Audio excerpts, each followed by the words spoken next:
By Spencer Callahan Injury Lawyers, LA 21 12681. Offices in Baton Rouge.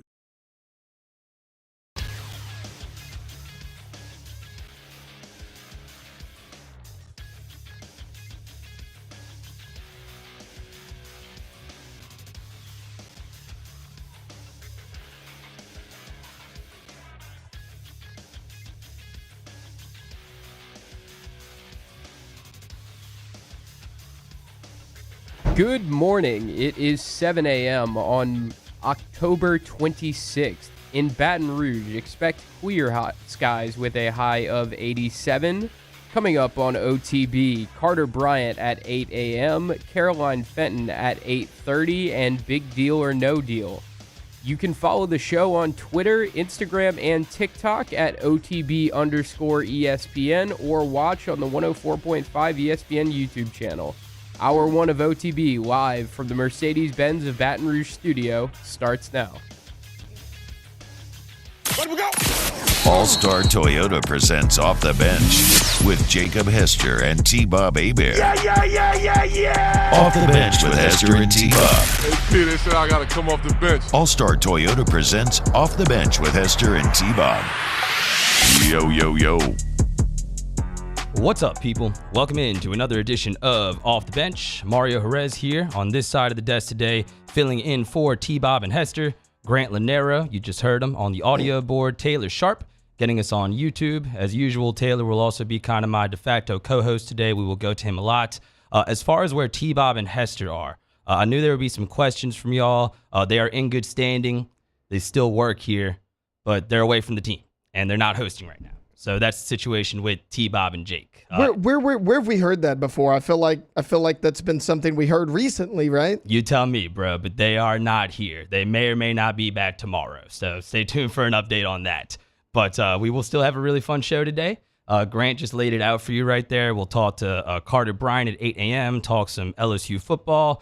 Tigers in their bye week right now, but obviously they have Alabama coming up in a couple of weeks, so that'll take up most of that conversation. We'll also talk more kind of SEC football as a whole with Caroline at 8:30. She does some Nashville radio. Might talk some Titans with Caroline, too. Seems to be an interesting development with their quarterbacks over there in Nashville.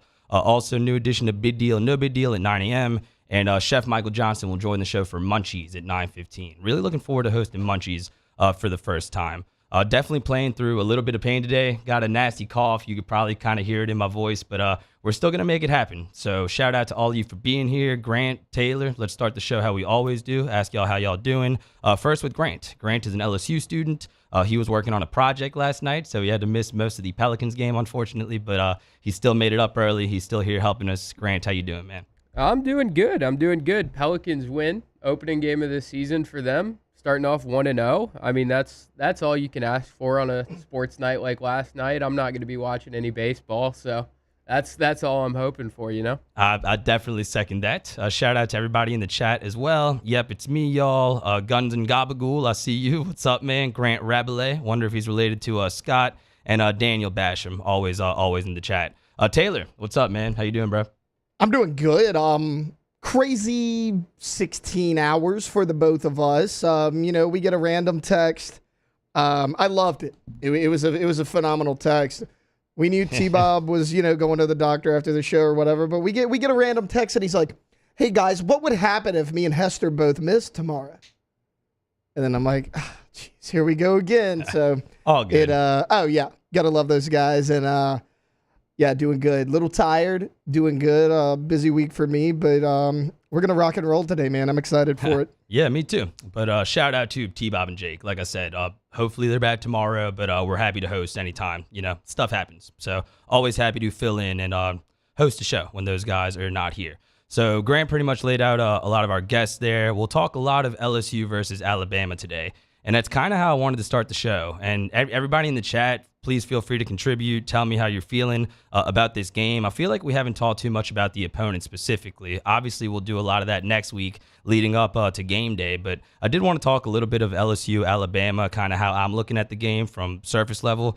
And I think that both teams have kind of had, I don't want to say up and down seasons, but the quality of play has been kind of inconsistent, right? Alabama coming in was not expected to be as good by a lot of people, including myself. if you're in the chat, you saw me during the offseason make a lot of jokes about the dynasty being dead, right?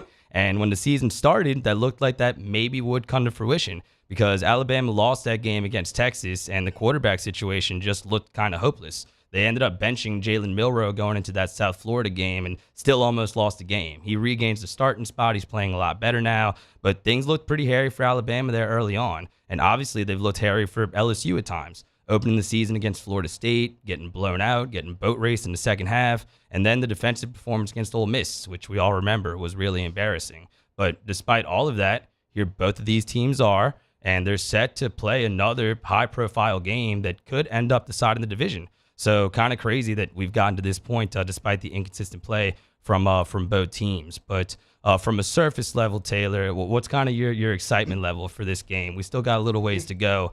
But like I said, despite everything that's happened, still really high stakes for both teams. Yeah, I'm excited, Mario. Me and you talked about it a little bit off air yesterday after the show, and some people may fall out of their chair and be like, you're nuts for saying this.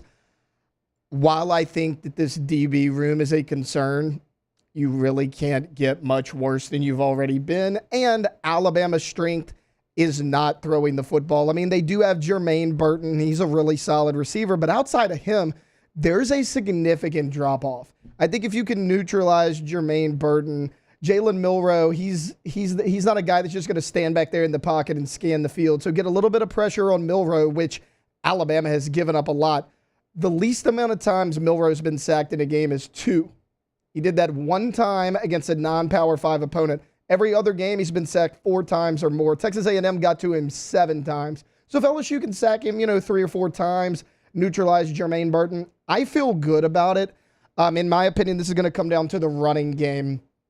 We know Jason McClellan. It's very similar to LSU's running game because you have a running quarterback in Milroe, just like you do Jaden Daniels, but you got a stable of solid running backs. I mean, there's not one breakout guy. McClellan's going to lead them in carries, just like Logan Diggs does with us. But look, Justice Haynes is a really, really good freshman running back that they are excited about. He's made a lot of good plays this year. Roydell Williams is going to be a little bit of their short yardage back. So if you can shut down that running game, I think this LSU is going to fare pretty well in this game because I think it's safe to say by now LSU's offense is going to score on anybody they play. Yeah, you would think. And I think it's important for them to get off to a good start here against Alabama. That offensive line, I think, is really improved. Yes, the sack numbers don't look good. They have given up 30-plus sacks this season. Not a good number. And I think a lot of that is Jalen Milroe holding on to the ball too long. So hopefully LSU can get a lead early, force Alabama to play from behind, and then you can pin your ears back and kind of rush the passer. But I talked about it in the chat a little bit yesterday. I think the D-line is going to be the key to this game. Like, LSU's hurting in the secondary, and even if they weren't, the secondary wasn't playing that well anyway. But last year, they made a couple of very key defensive plays, although Alabama still moved the ball against them. And B.J. Ojulari really won his matchup last year against Tyler Steen. I don't know if anybody can have an impact like that in this game, but I think the pass rush is really going to be at a premium for LSU because if you're not able to get pressure on Jalen Milroe, then you combine that with your secondary being kind of injured right now, it can create a not very good situation. But last year, they did rush the passer really well. Bryce Young still made a lot happen, but I think that's the formula again against Jalen Milroe this season. Yeah, I agree. Look,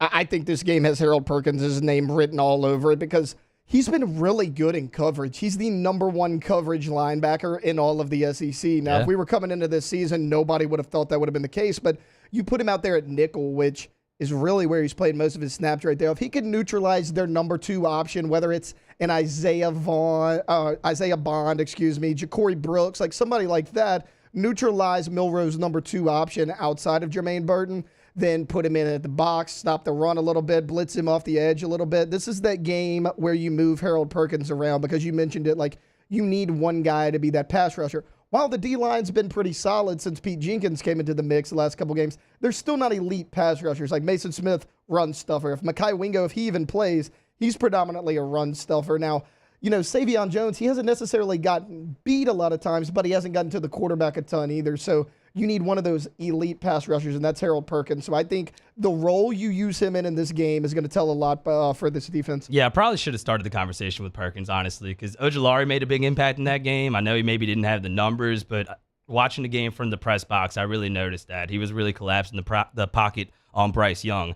But Harold Perkins was just chasing him all over the place that day. I remember the first drive, he gets a couple of key pressures. I would like to see more of that, despite how well Harold Perkins is playing in coverage right now. And we had a buddy text us yesterday that that is a good thing and maybe a bad thing for LSU, because you're taking Harold Perkins off the field as a pass rusher. Not off the field, but, not making him a pass rusher in those situations. So you're definitely going to need a heavy dose of Harold Perkins. And as long as we're talking about the trenches, we do have some good injury news for LSU. It was really doom and gloom yesterday, the situations with the cornerbacks, Alexander being out, Chestnut being MIA. But it looks like LSU will have their starting right tackle back against Alabama. Emory Jones missed a game against Army with an ankle injury, expected to log a full practice every single day going into this game, and he obviously is expected to play against Alabama. That's a big acquisition, or that's a big guy to get back for LSU, I should say. I think him and Campbell have both been a godsend at the tackle positions. You see both of those guys improving, although they have had to play through some injuries. And Campbell had a couple of games early on where I don't think he was fully himself for whatever reason. But both of those guys obviously will be really important in this game. You don't have to worry about Will Anderson Jr. coming off the edge anymore. But it is good to see LSU get some good news on the injury front, Taylor, after all the doom and gloom in the secondary that we discussed yesterday. Yeah, it is. This is huge. I mean, in my opinion, this is the biggest news that have come out of LSU this week. Lance Hurd is a great football player. Yes. He's going to be really good here. However, at times you can tell he's a freshman, and that's okay. There's a lot of times where a defensive line will do a stunt, a linebacker will come off the edge. It confuses him a little bit because they're doing things that, frankly, he's not very used to, and he does not have a ton of reps in college. Getting Emory Jones back, I know it's weird to say because it's like him and Campbell are both true sophomores, but they've started a ton of games now. I mean, they're the veterans on your offensive line. To have both of those guys at the two tackle spots, I think it's huge, and it might be a big difference in the game. Yeah, you make a good point about the reps. Like, this deep into their second season, like, those guys are ready to make an impact in this game. Protect Jaden Daniels, open up holes in the run game. And I think you've really seen them improve, to your point, with reps. Like, I remember the Tennessee game last year with Emory Jones. I believe it was the fourth down play. They put Keyshawn Butte in motion. They ran into each other, and the timing was just off. But you see all that shored up now. And now that LSU's getting healthy, hopefully, you can have a quality performance from your offensive line in a game where you're really going to need it.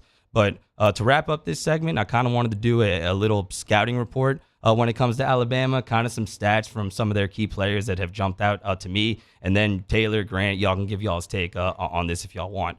But a couple of players I want to discuss, I guess 4 of them. One obviously being Jalen Milroe. We already discussed the sack numbers, 30-plus times. But an interesting stat for Jalen Milroe that I found is that he is averaging 10.6 yards per pass attempt. That's second in the SEC, only to Jaden Daniels. So maybe volume's a factor there. Maybe that's smoke and mirrors, but that is a stat that I found. And then Will Ricard, I said it right? Will Ricard, Alabama's kicker. I honestly didn't know too much about this dude, but he's a beast. And T-Bob mentioned it a little bit a couple of days ago. Ironic that Alabama's kicker is arguably their best player right now, given Nick Saban's history at that position at that school. But Ricard, big game against Tennessee last week. Field goals of 42 and 50 yards. He's made 28 straight field goals and is the reigning SEC Special Teams Player of the Week, number 5 on the NCAA all-time career list. So he's going to be a factor. Having a good kicker in college is definitely really, really important.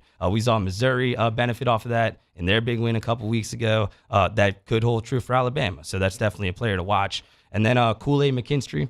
We all love his name. He's obviously really good. It's interesting, Taylor. They actually have barely thrown to his side at all, but still really good numbers. He's only given up 2 touchdowns in man coverage this season. And on third downs, teams are only completing 31% of their passes against McKinstry. So really good football from him. You already mentioned Jermaine Burton. I honestly thought he had bigger numbers, but he's their most explosive guy, I suppose. And this is an Alabama team that, still has a lot of talent. Like I said, the quality of play has been kind of up and down, but still has some game breakers in all 3 facets of the game.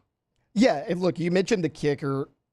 I know everybody's like, oh, well, he's a kicker. For the longest time, what was Nick Saban's Achilles heel? It was that he could not find a field goal kicker. Will Reichardt's been his starting kicker for 3 years now, and he's been great. But, Mario, talking about JaQuincy McKinstry for a second, if we can. He's been great, no doubt. You mentioned a lot of people kind of avoid his side of the field.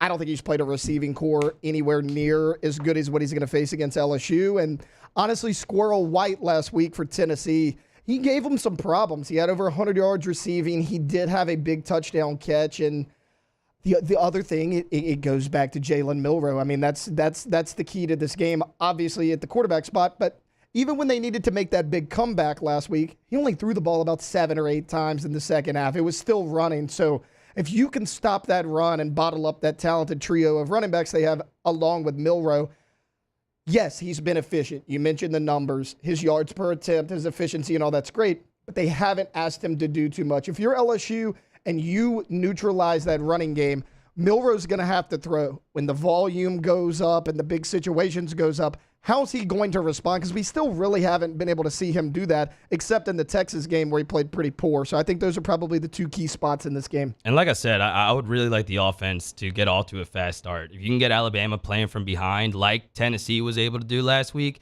LSU can be in a lot better shape. Now, finishing drives in the red zone is going to be crucial. I have PTSD from watching the Saints. When I watch any football team and they get into the red zone, I kind of just think bad things are going to happen. But that's going to be crucial for LSU as well. Milton started the game really well for Tennessee last week, but got kind of lost in the sauce, didn't convert on those red zone possessions, and that ended up making a big difference. And like I said, it's been a really weird year for Alabama. After that South Florida game, I honestly kind of thought the dynasty might be dead. Like, not just because it was a close game, 10-3 going into the fourth quarter, but because how Alabama looked. Like, Jalen Milroe is one thing. We knew the QB situation wouldn't be good. A lot of people had questions about Tommy Rees, but they looked really bad in the trenches that game. They got kind of pushed around. And LSU's defensive line, I said in the beginning of the segment, I'll kind of keep harping on it. I really do think that is the key to the game. If they're able to get a good push, if they're able to get a pass rush with, 4 or 5 blitzers, they can really have some success against Alabama. And the blueprint is kind of there. They struggled against Texas A&M.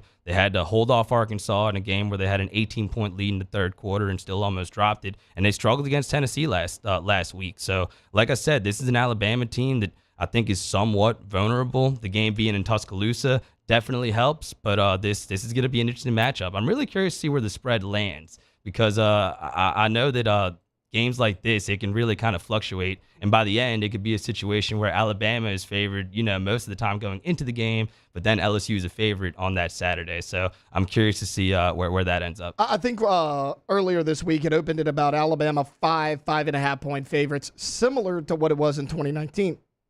Okay. We'll see what happens. Brian Derp Jelly in the YouTube chat says LSU's defense is soft and pathetic. I think that was fair to say a couple of weeks ago against Ole Miss, but we played the soundbite yesterday from Brian Kelly. I do think you've seen the improvement. And I know Army is Army, but a shutout to me was a pretty big deal.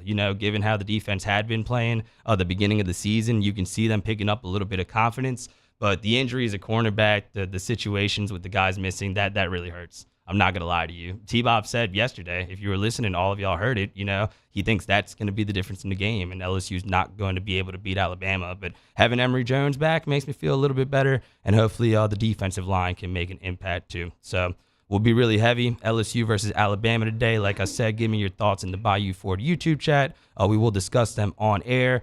Coming up next on the other side of this break, why don't we talk a little bit of New Orleans Pelicans? I see some people asking for that in the chat. The Pelicans opened the season last night, got a win in Memphis against the Grizzlies. We will recap that game, give our thoughts on the other side.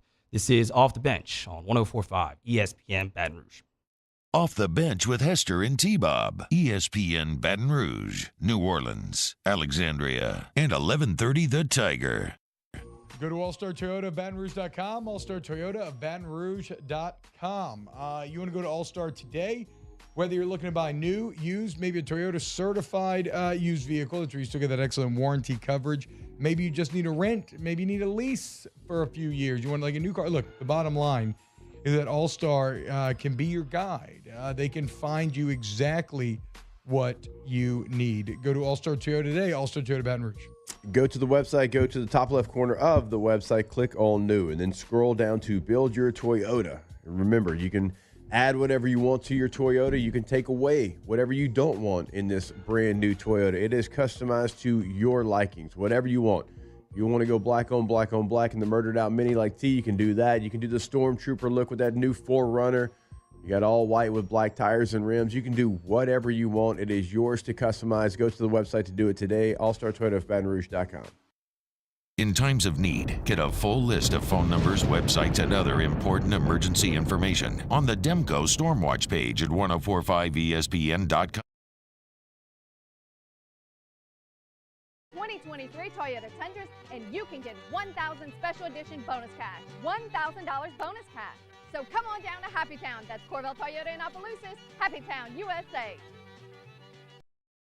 Scooncha, fall in the air. Fall is right around the corner, which means fall fishing is, which means it's time for you to take your boat to the next level with front-to-back boat service in a bunch of different ways. You want a custom stair job, you can have a ton of fun out there on the water.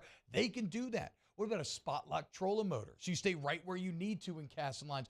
Or sonar that's let you see the fish under the water before you cast. All of your maintenance needs as well. For 38 years, they've been at it and will continue to do so. The Sherman family of front-to-back boat service. The world's leaders in obesity research, obesity medicine, and obesity science are right here. We're doing something that no one's ever done, or trying to answer a question that no one's ever asked before. Pennington is a real jewel when it comes to research. We are finding the solutions to the world's worst chronic disease, which is obesity. Louisiana needs Pennington Biomedical. There it is, the extra mile, on the border of expected and extraordinary for those willing to go further, like vans customized for work or play, with safety and tech to keep you connected, supported by a 5-star sales, service, and finance team, and backed by the 1-star you know. So go the extra mile. It's never crowded, because so few have what it takes to go there. Mercedes-Benz Vans. Gulf Coast Office Products is a nationally recognized Savin office equipment dealer based right here in Louisiana. Over 100 employees strong, Gulf Coast has the boots on the ground to support all vertical markets, from education, engineering, legal, and finance. With the latest in office technology, from desktop to production segment units, Gulf Coast and Savin have the perfect fit for you. Call 225-756-2644. That's 756-2644 for Gulf Coast Office Products. I've been doing business with Luba for 25 years. They're dependable, trustworthy. It's just the attention to detail with our clients. Our folks have years and years of experience. They're highly trained professionals, but many companies have that asset. What I'd like to think makes Luba a bit different is that we use those talents in a way that truly is dedicated to serving the needs of the folks who depend on us.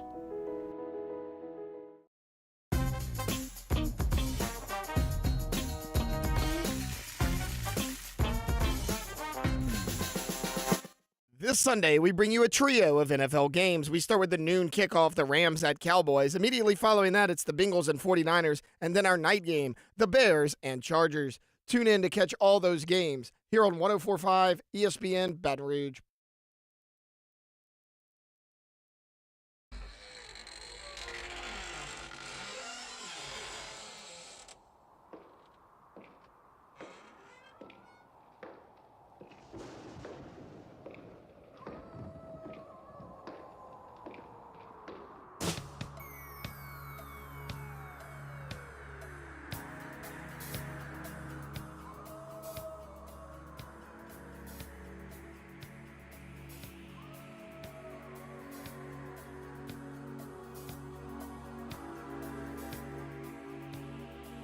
All-Star Toyota presents Off the Bench with Hester and T-Bob. ESPN Baton Rouge, New Orleans, Alexandria, and 1130 The Tiger. What's up, people? Welcome back to the show. Thursday edition of Off the Bench. Mario Jerez filling in for T-Bob and Jake. We think they'll be back tomorrow. We talked some LSU versus Alabama in the first segment. We'll be pretty heavy on that throughout the show.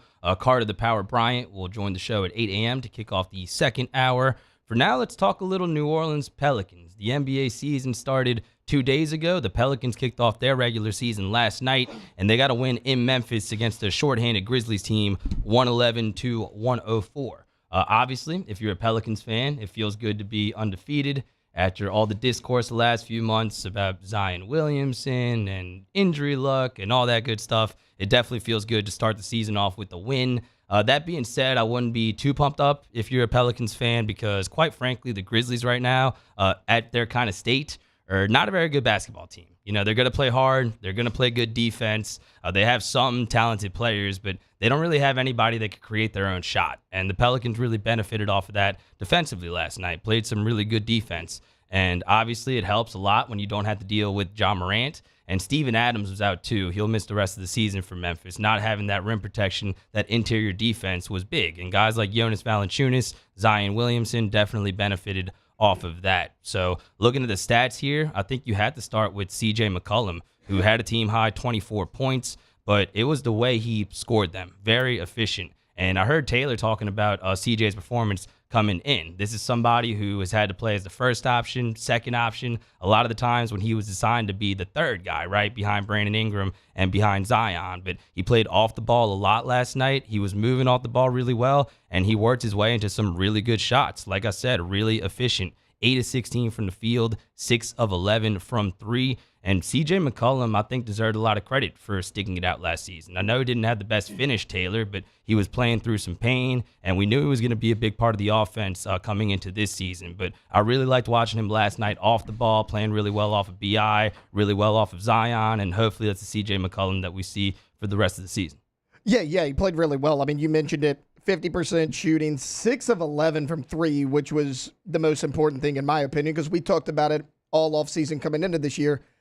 Pelicans don't have that much three-point shooting, so if you can get that from CJ McCollum, that's great. He's kind of turned into the leader of this team. You know, he's the most veteran guy. I get that Brandon Ingram's been there a while, but CJ McCollum been in the league for so long, always been a solid player. Mario, what I really liked about this game last night, I understand it was a nail-biter against a shorthanded Grizzlies team. I understand they gave up 104, but the Grizzlies were without Ja Morant and Steven Adams.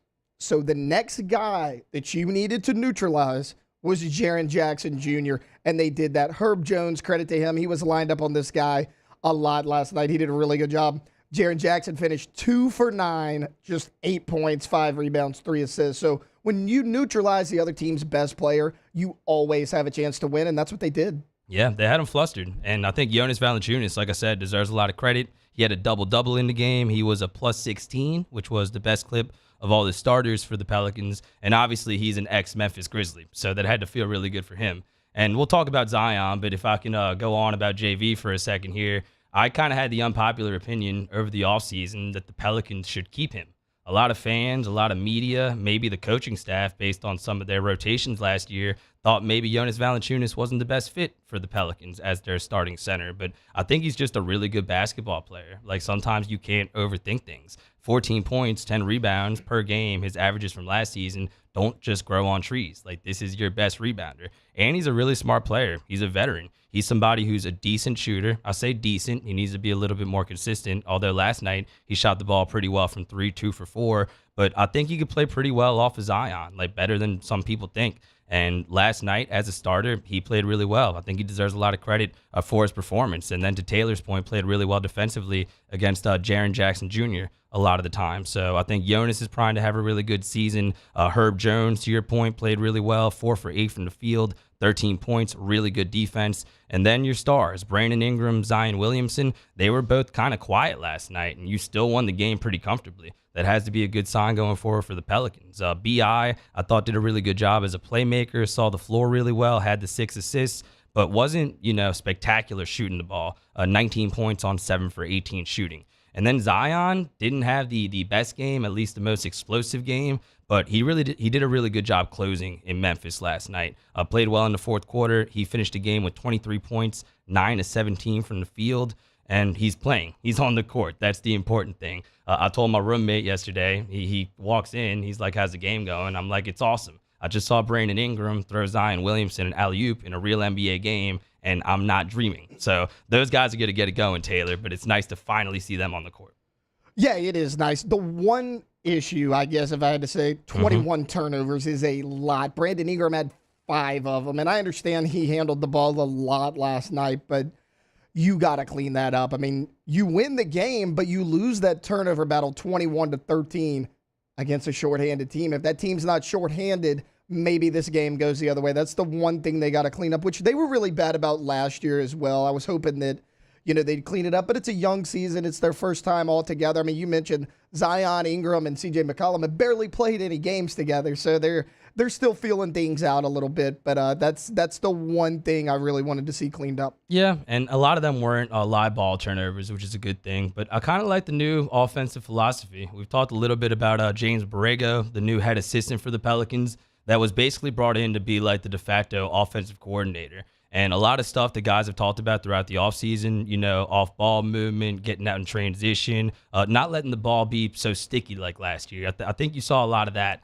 last night. The ball was moving really well, and you saw a lot of designed set plays that you didn't see last year. And a guy that really benefited off of that was the Pelicans' newest addition, Matt Ryan. Good quarterback. That's what Taylor says every time. He is, man. Look, since he retired from the NFL, he's become a good basketball player. 9 points off the bench. Shout out to my guy. Yeah, Matt Ryan saving the city of New Orleans, right? Providing some of that shooting that they've missed a lot. And obviously, you'll see a lot of Trey Murphy in that role when he's back. He's going to miss the first couple months of the season. But Matt Ryan was on fire this game, moving around, catching, kind of in one motion, draining threes. I don't think that's going to be super consistent going forward, to be honest with you. But maybe I'm wrong. Maybe Matt Ryan, becomes a really good, consistent shooter. You saw him bounce around a little bit early in his career. Started the season last year with the Lakers. We all remember that shot he hit against the Pelicans that ended up costing them a play-in position.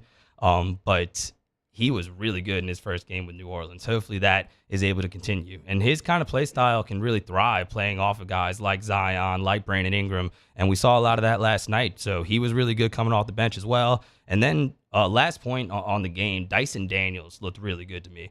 We know what he could do defensively, but offensively, he's playing with a lot more confidence. His very first touch of the season, he spins towards the baseline, had a really nice finish for a layup. I'm curious to see what Dyson Daniels can do the rest of the season. And Jordan Hawkins was pretty quiet last night, the rookie out of UConn, Angel Reese's cousin, for those of you who don't know. Fun fact. He did hit that clutch three, though. He did, and that was his first NBA shot. That was good to see. First shot, goes in, has to be a good confidence builder, and he finishes the game with 3 points in 9 minutes. But you definitely see the potential there, to Taylor's point, and we'll see how much of Jordan Hawkins we see going forward. But the Pelicans do get the win in Memphis last night. They'll open the season at home against the Knicks on Saturday. Hester's former team, the New York Knicks.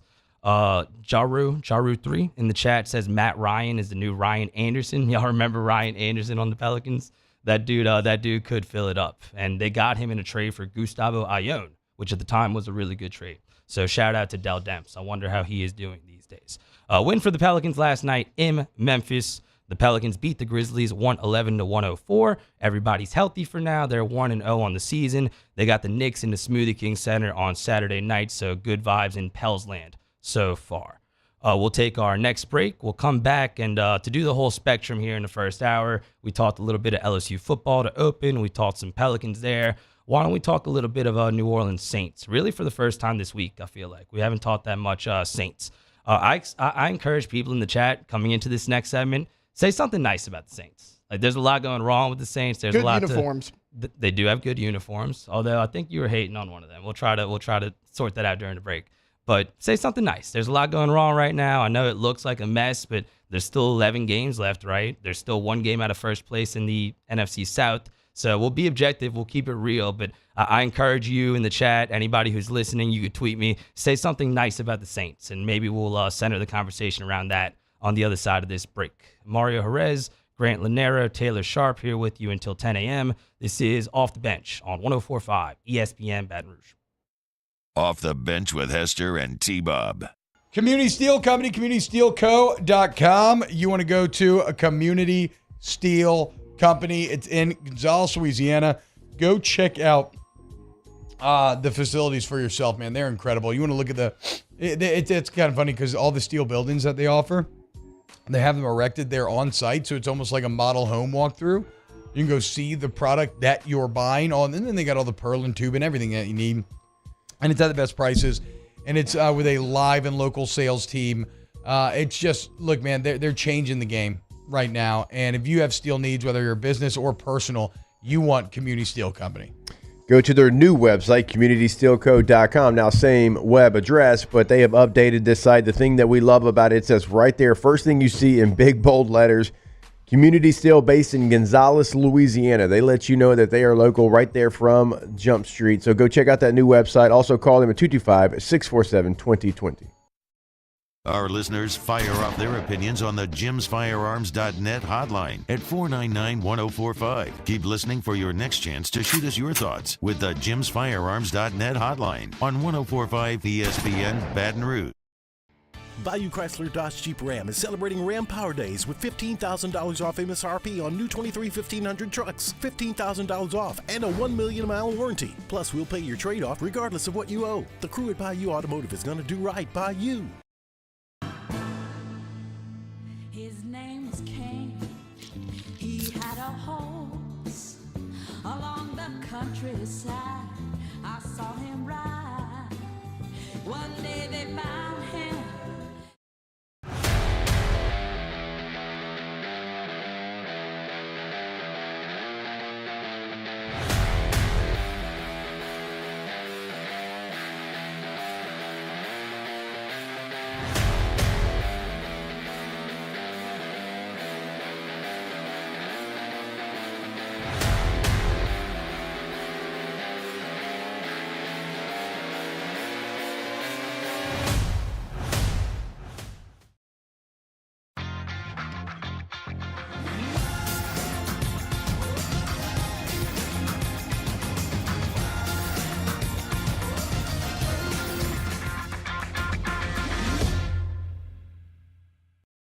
Dylan Cruz here to tell you about Six Rings Baseball and Softball Camp. If you live on the North Shore and play ball, go to Six Rings Camps with former LSU assistant coach Dan Canaveri. His knowledge is second to none, and your child will improve and have fun doing it. Camps were held at Coquille Park and Six Rings Academy in Covington with 4 sessions over the summer. Full day and morning only sessions are available from ages 7 to 13. Go to sixringsbaseball.com or call 985-206-9096.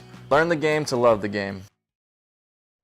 Scooncha, fall in the air. Fall is right around the corner, which means fall fishing is, which means it's time for you to take your boat to the next level with front-to-back boat service in a bunch of different ways. You want a custom stair job, you can have a ton of fun out there on the water. They can do that. What about a spot lock trolling motor? So you stay right where you need to in casting lines. Or sonar that's let you see the fish under the water before you cast. All of your maintenance needs as well. For 38 years, they've been at it and will continue to do so. The Sherman family of front-to-back boat service. Running Boards Marketing can help you get their attention. Imagine your brand's message on a giant LED billboard truck that can't be skipped and is nearly impossible to ignore. Running Boards Marketing is the leader in effective and affordable advertising on digital mobile billboards, which are 2 times more effective than traditional billboards. With a 97% recall rate, you'll leave a lasting impression with your customers.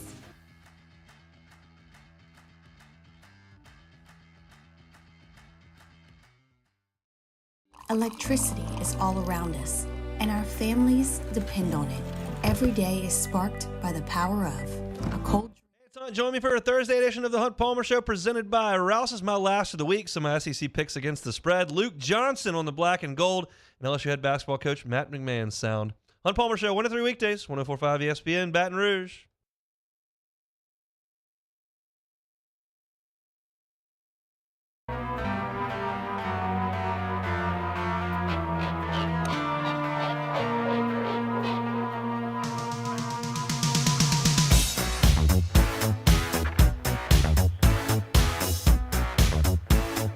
All-Star Toyota presents Off the Bench with Hester and T-Bob. ESPN Baton Rouge, New Orleans, Alexandria, and 1130 The Tiger. Welcome back to the show. Mario Jerez filling in for T-Bob and Jake. Grant Lanero, Taylor Sharp producing and kind of adding on, giving their insight here to our topics. We talked a little bit of LSU football. We recapped the win for the Pelicans last night. Wanted to talk some Saints this segment. Asked for some nice things in the chat. Some people have obliged. Shout out to Adam Fields in the Bayou Ford YouTube chat, who's a regular on this show. He says, I don't know if it's too soon or not, but there's a lot of sunshine coming out of the Saints facility this week. Derek Carr, spoke in FaceTime with Olave after the speeding ticket and also with other players. Feels like they're rallying their troops here. Let's see if it translates. Let's see. Obviously, it was not a good showing offensively for most of the game against the Jaguars. They did get it going a little bit towards the end. You had the unfortunate drop in the end zone there, 3rd and goal with Foster Moreau. But for the most part, the Saints offense has been a freaking disaster this year. There's no other way to put it. And the last two games have really made that stand out. The game against the Texans, which I traveled to broadcast, it was very similar to the game against the Jaguars. I'm talking about the last drive, because a lot of the play designs seem to be flawed, and when Carmichael does call good plays, the execution isn't there. Carr will miss the throw, the timing will be off. It's just really clunky with the Saints offense right now. And I see a lot of talk about Derek Carr and kind of his emotions this week. There was a video that came out, maybe we could find it and play it later, about a Jaguars player that was mic'd up. And he was putting pressure on Derek Carr on that third down play when, he threw the ball, Olave stopped running. We talked about it for like 2 weeks straight nonstop. And you could hear the Jaguars player tell Derek Carr, it's not there, Derek. It's not there. Like, the throw is not there. And, Olave, I think, deserves some criticism. Forget the speeding thing. I'm over that. It's not that big of a deal. But his body language throughout the season has been kind of poor. I'm willing to forgive that a little bit more than I'm willing to forgive the body language from Derek Carr. He's a guy that is really easily flustered, apparently. And maybe he will chill out. He said this week that he's going to make an effort to kind of, not wear his emotions on his sleeve as much. But for someone who's supposed to be a veteran, someone who's supposed to kind of keep things even keel, that does need to improve. And there's definitely a lot of criticism deserved right now from Pete Carmichael, from a lot of guys on this offense. But Derek Carr, that last game, a lot of it was really nasty. We cited the J.T. O'Sullivan film study. I was able to watch like half of it, and there's a lot of bad plays from Derek Carr. Like, he's missing a lot of throws. He's not seeing a lot of receivers. Like Hester and T-Bob have discussed a lot. He's hitting that back foot and dumping it all to Kamara, like almost every play, making it really predictable. And it's not good. It's not good with Derek Carr right now. But I will say there are 11 games left in the season.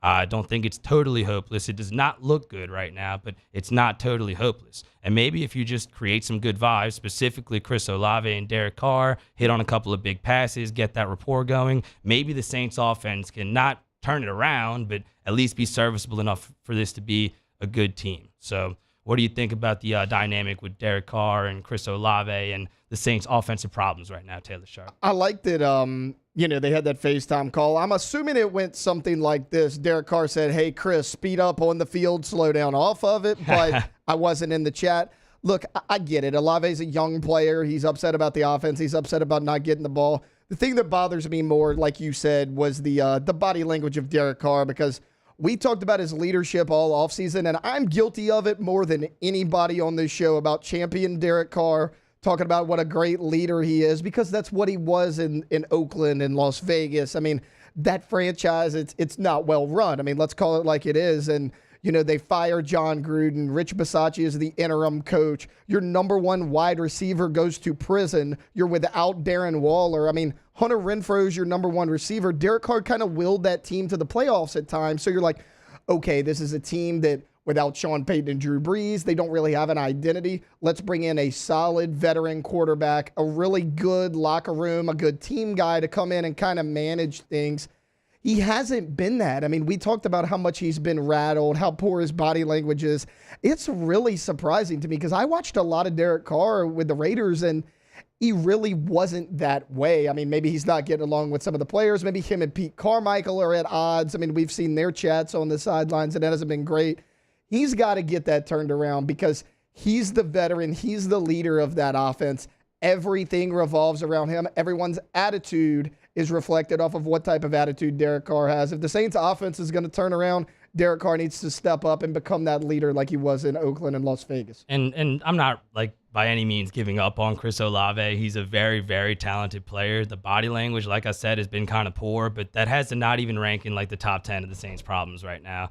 And that's what makes it so frustrating, man. Like, the talent offensively, I think, at least, maybe I'm wrong. I mean, the production isn't there, so maybe I'm wrong kind of evaluating the talent here. But Michael Thomas is finally back playing and healthy. If you watch that J.T. O'Sullivan film study, you would probably think the most pissed off Saint coming out of that game is Michael Thomas, because he's working himself open a lot. And Carr is either staring down some of these receivers or not even looking at Michael Thomas. He talked about it in the Nick Underhill tweet. He's straight up said he's not going through his progressions correctly. And honestly, I kind of had like a what's the word I'm looking for? Like an epiphany, I guess, when all that was going on the other day, Taylor. Like, it's insane. That whole process of Michael Thomas calling out his quarterback publicly on a journalist tweet is insane. Like, Sean Payton's not doing very well right now. We've kind of gone back and forth about Sean Payton, where he kind of stands when it comes to the hierarchy of NFL coaches. But this would not happen under him. There would not be this much public kind of turmoil right now with the offense. Like, it's insane to me that everybody sees what's happening. There's some things that need clarifications, and your star wide receiver or one of your star wide receivers comes in and basically just throws your quarterback under the bus. And on the field, I guess he is correct. Derek Carr does need to do better in that situation, but it's just crazy to me that you got guys calling out quarterbacks in public here. It kind of speaks to the disaster of the offense. But hey, maybe this needs to be done. Maybe Michael Thomas is doing the right thing, because what they're doing offensively not working right now. Yeah, it's a little surprising that Thomas did that. I'm not necessarily saying he's wrong, but he's kind of been the one guy that was like, hey, don't put it on the coaches, blame us, the players got to execute. He's kind of been that team guy for the Saints this year.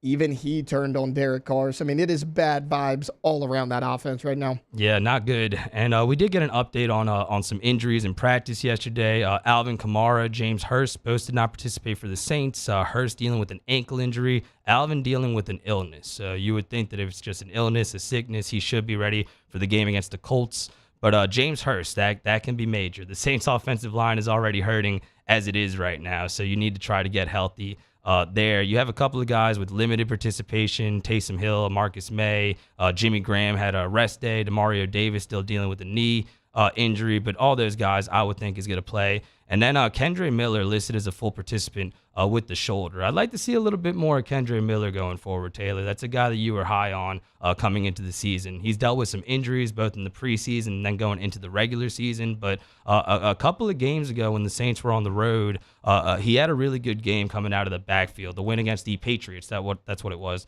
the 34-0 shutout. They need that dynamic in their passing game right now. And they're really predictable with Alvin Kamara, but I'd like to see Kendre Miller get back and get some balls out the backfield. Yeah, and wasn't that kind of the knock on him coming out of the draft, which I always hate. They're like, this guy can't catch the ball. Can he not catch the ball, or did they not throw it to him? Because there's a difference. If you get the ball thrown to you all the time and you drop it, you can't catch. If not, you're just playing within that system. TCU didn't ask him to do that. They had a bunch of weapons. They had a Quentin Johnston and a bunch of guys they would send down the field. They relied on Kendre Miller a lot between the tackles. The Saints aren't doing that. They saw something in him that a lot of other people didn't, because you mentioned that big game he had. He wasn't great on the ground. I mean, the Saints' offensive line has been pretty poor run blocking this year. His work was out of the backfield. So, yeah, I've really liked what I've seen from Kendre Miller from a versatility standpoint. Man, you're right. And, like, it's so flawed. I don't want to put it all on Pete Carmichael. Like, there's a lot of guys that even if things are going wrong, they can act better, like we're talking about with Derek Carr. But, like, there just seems to be so much talent in this offense right now that's being wasted. And we should mention real quick before we go to break that Dennis Allen earlier this week confirmed that there would be no changes to the staff. They're not bringing in John Gruden. They're not bringing in anybody else. This Saints offense is going to continue to be led by the people that have been leading it so far, and that doesn't look like it's going to be a good thing. Hopefully I'm wrong. There's still 11 games left in the season. The Saints still have time to turn things around, but things don't look great, especially offensively. So things need to change, although it's not going to be on the coaching staff. We have one segment left in this hour. We'll come back. We'll talk some foolishness, and we'll open up hour number 2 with Carter the Power Bryant. Shift the conversation back to some LSU football. This is Off the Bench on 104.5 ESPN Baton Rouge. Off the Bench with Hester and T-Bob. Down there, and it's been a passion product and a labor of persistence and love, and that's why the Louisiana tree frog is their logo, the official amphibian of the state of Louisiana, known for its perseverance. For 6 years, they've been testing, trying, refining their taste to match the highest standards, okay? And so just put it to the test, keep it in the boot, buy from Louisiana, buy local, ask for Noel, and trust me, when you try it, you are going to love it. Noel Family Distillery. And something we haven't even really done, a lot of talking about is their canned cocktails. They have that available as well. So you can find those 3 different flavors in the canned cocktails as well. So many different things they can do. In times of need, get a full list of phone numbers, websites, and other important emergency information on the Demco Stormwatch page at 1045ESPN.com.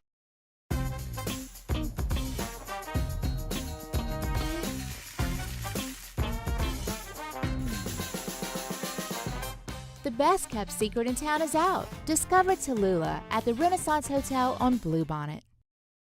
Gulf Coast Bank and Trust is giving our customers the power to bank anywhere, anytime during this challenging event. And we're right there with you. Our mobile banking app is a smart way to manage your money and time. Gulf Coast Bank and Trust, the bank that cares about you. Gulf Coast Office Products is a nationally recognized Savin office equipment dealer based right here in Louisiana. Over 100 employees strong, Gulf Coast has the boots on the ground to support all vertical markets from education, engineering, legal, and finance. With the latest in office technology, from desktop to production segment units, Gulf Coast and Savin have the perfect fit for you. Call 225-756-2644. That's 756-2644 for Gulf Coast Office Products. Was a humid day, barefoot children play, looking for that summer shade. Time just slips away. Oh, Louisiana, some kind of hold on me. Like cypress stumps, your roots are planted deep inside of me. I've been doing business with Luba for 25 years. They're dependable, trustworthy. It's just the attention to detail with our clients. Our folks have years and years of experience. They're highly trained professionals, but many companies have that asset. What I'd like to think makes Luba a bit different is that we use those talents in a way that truly is dedicated to serving the needs of the folks who depend on us. Dylan Cruz here to tell you about Six Rings Baseball and Softball Camp. If you live on the North Shore and play ball, go to Six Rings Camps with former LSU assistant coach Dan Canaveri. His knowledge is second to none, and your child will improve and have fun doing it. Camps are held at Coquille Park and Six Rings Academy in Covington with 4 sessions over the summer. Full day and morning only sessions are available from ages 7 to 13. Go to sixringsbaseball.com or call 985-206-9096. Learn the game to love the game. Scooncha, fall in the air. Fall is right around the corner, which means fall fishing is, which means it's time for you to take your boat to the next level with front-to-back boat service in a bunch of different ways. You want a custom stair job, you can have a ton of fun out there on the water. They can do that. What about a spot lock trolling motor? So you stay right where you need to in casting lines. Or sonar that's let you see the fish under the water before you cast. All of your maintenance needs. Matt Moscona inviting you to join us for Thursday's AFR, presented by the Aesthetic Medicine and Anti-Aging Clinics of Louisiana. Mike Triplett, Ryan Clark, our Fantasy Blitz. Join us for Thursday's AFR, 3 to 6, 104.5 ESPN, Baton Rouge.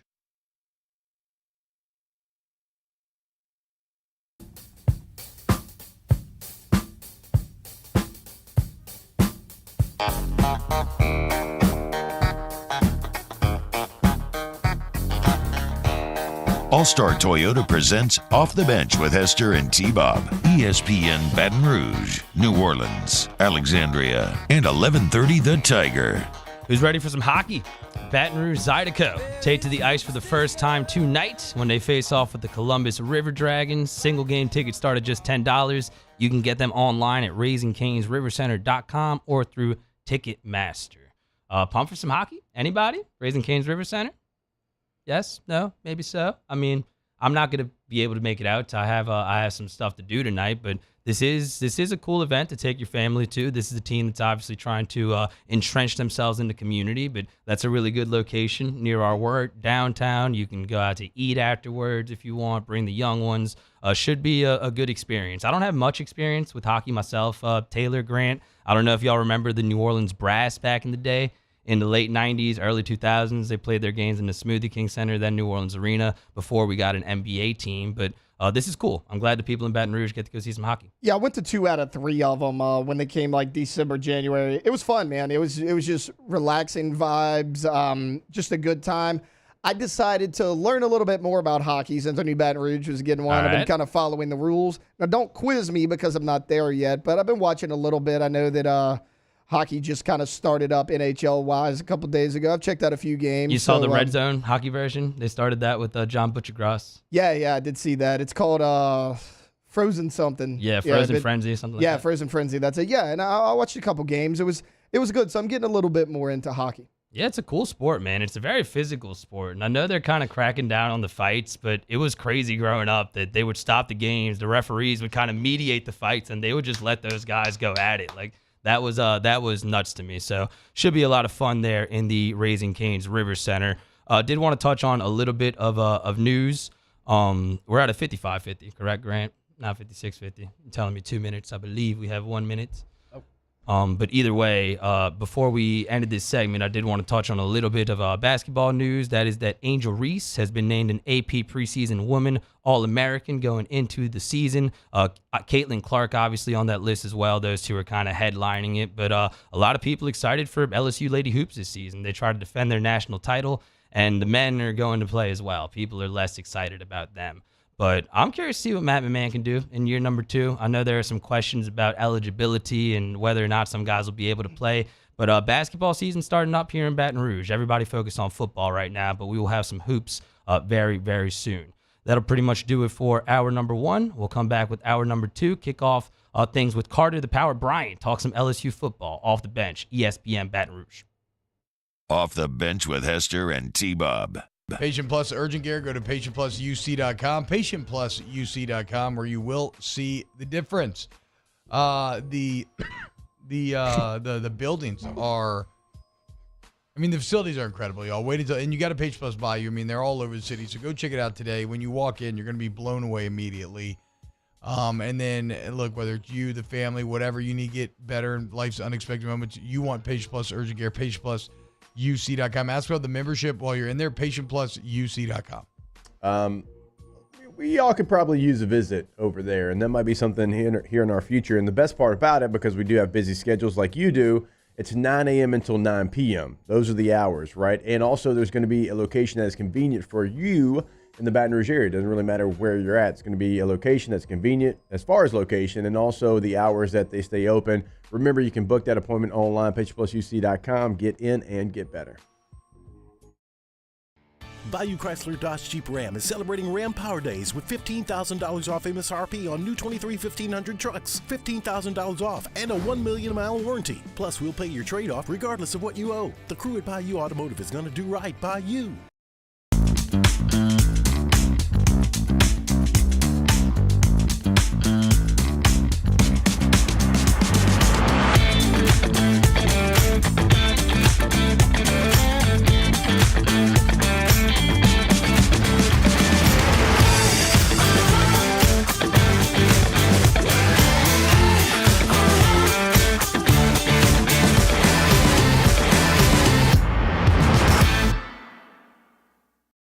Electricity is all around us, and our families depend on it.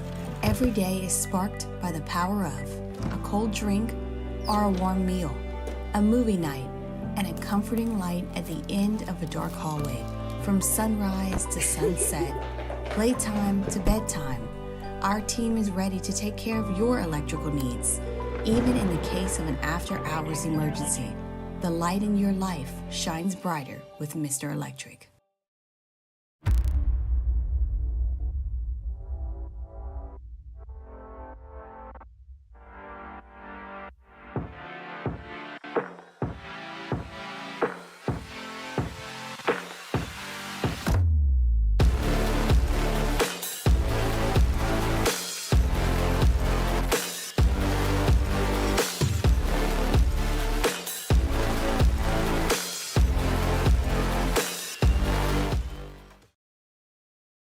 Marketing can help you get their attention. Imagine your brand's message on a giant LED billboard truck that can't be skipped and is nearly impossible to ignore. Running Boards Marketing is the leader in effective and affordable advertising on digital mobile billboards, which are 2 times more effective than traditional billboards. With a 97% recall rate, you'll leave a lasting impression with your customers.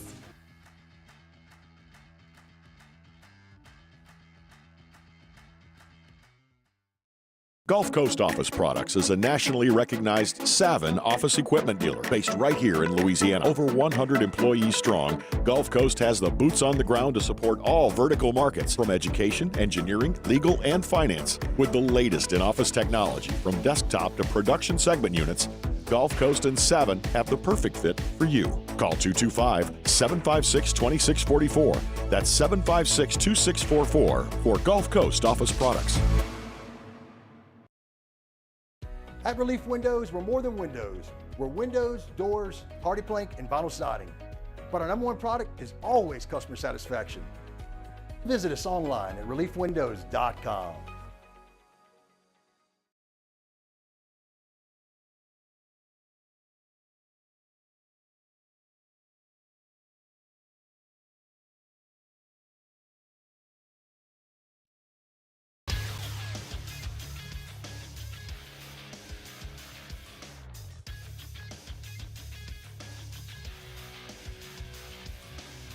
Good morning. It is 8 a.m. on Thursday, October 28th.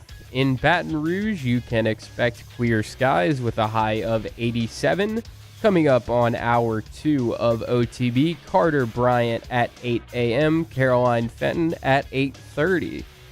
You can follow the show on Twitter, Instagram, and TikTok at OTB_ESPN or watch on the 104.5 ESPN YouTube channel.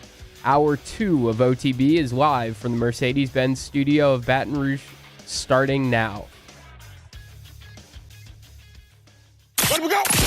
All-Star Toyota presents Off the Bench with Jacob Hester and T-Bob Hebert. Yeah. Off the Bench with Hester and T-Bob. Hey, P, they said I got to come off the bench. All-Star Toyota presents Off the Bench with Hester and T-Bob.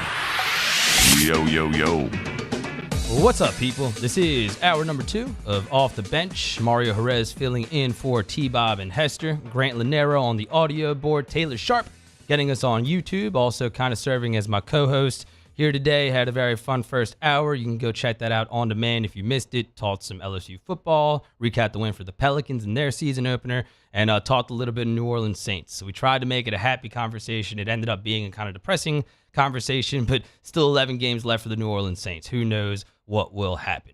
We told you going into the last break, we would kick off this hour with one of my favorite guests, somebody who comes on pretty much every time that I host, and it's because he brings really good energy and because he's really read up on LSU football, which I know a lot of you come here to get LSU football content. So let's say hi to Carter the Power Bryant, host of the LSU Power Hour, KLSU alum, a good friend of mine. Carter, thanks for the time as always. What's up, man? Life is grand, Mario. Enjoying this bye week and just trying to get ready for what should be an epic weekend in Tuscaloosa, and honestly just an epic next couple of weeks of games in college football. But I am a little bit excited about the NBA this year, seeing Zion do all the dunks and stuff. I know you guys referenced that in the first hour, so just pumped up in a good sports mood, not thinking about the Saints or anything else, man. Hell yeah. LSU, Alabama coming up. Zion Williamson and Brandon Ingram both playing basketball. I'm not dreaming. Definitely good vibes. Good vibes right now. So I guess let's start right there. We talked a little bit about Alabama, gave somewhat of a scouting report, I guess, there in the first segment. How do you feel about the Crimson Tide at this point in the season? I don't want to say it's been an up and down year because they only have one loss, but the quality of play has definitely fluctuated. And Jalen Milroe seemed to improve, but there's still a lot of questions about that team. How would you describe the season that Alabama has had so far?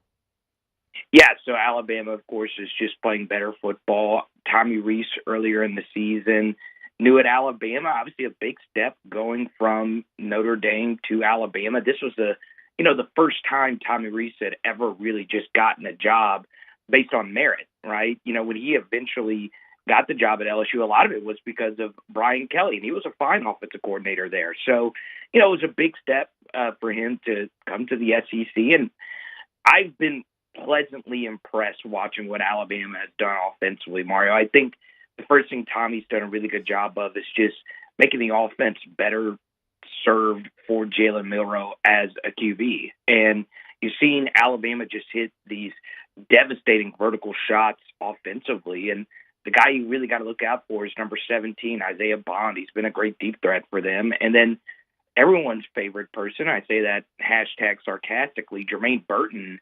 Of course, has had his history, but he's been a really good football player for him these last couple of weeks. And this offensive line is a very powerful offensive line. They're huge, right? Multiple 330-pounders up front, but they are beatable in one-on-one situations.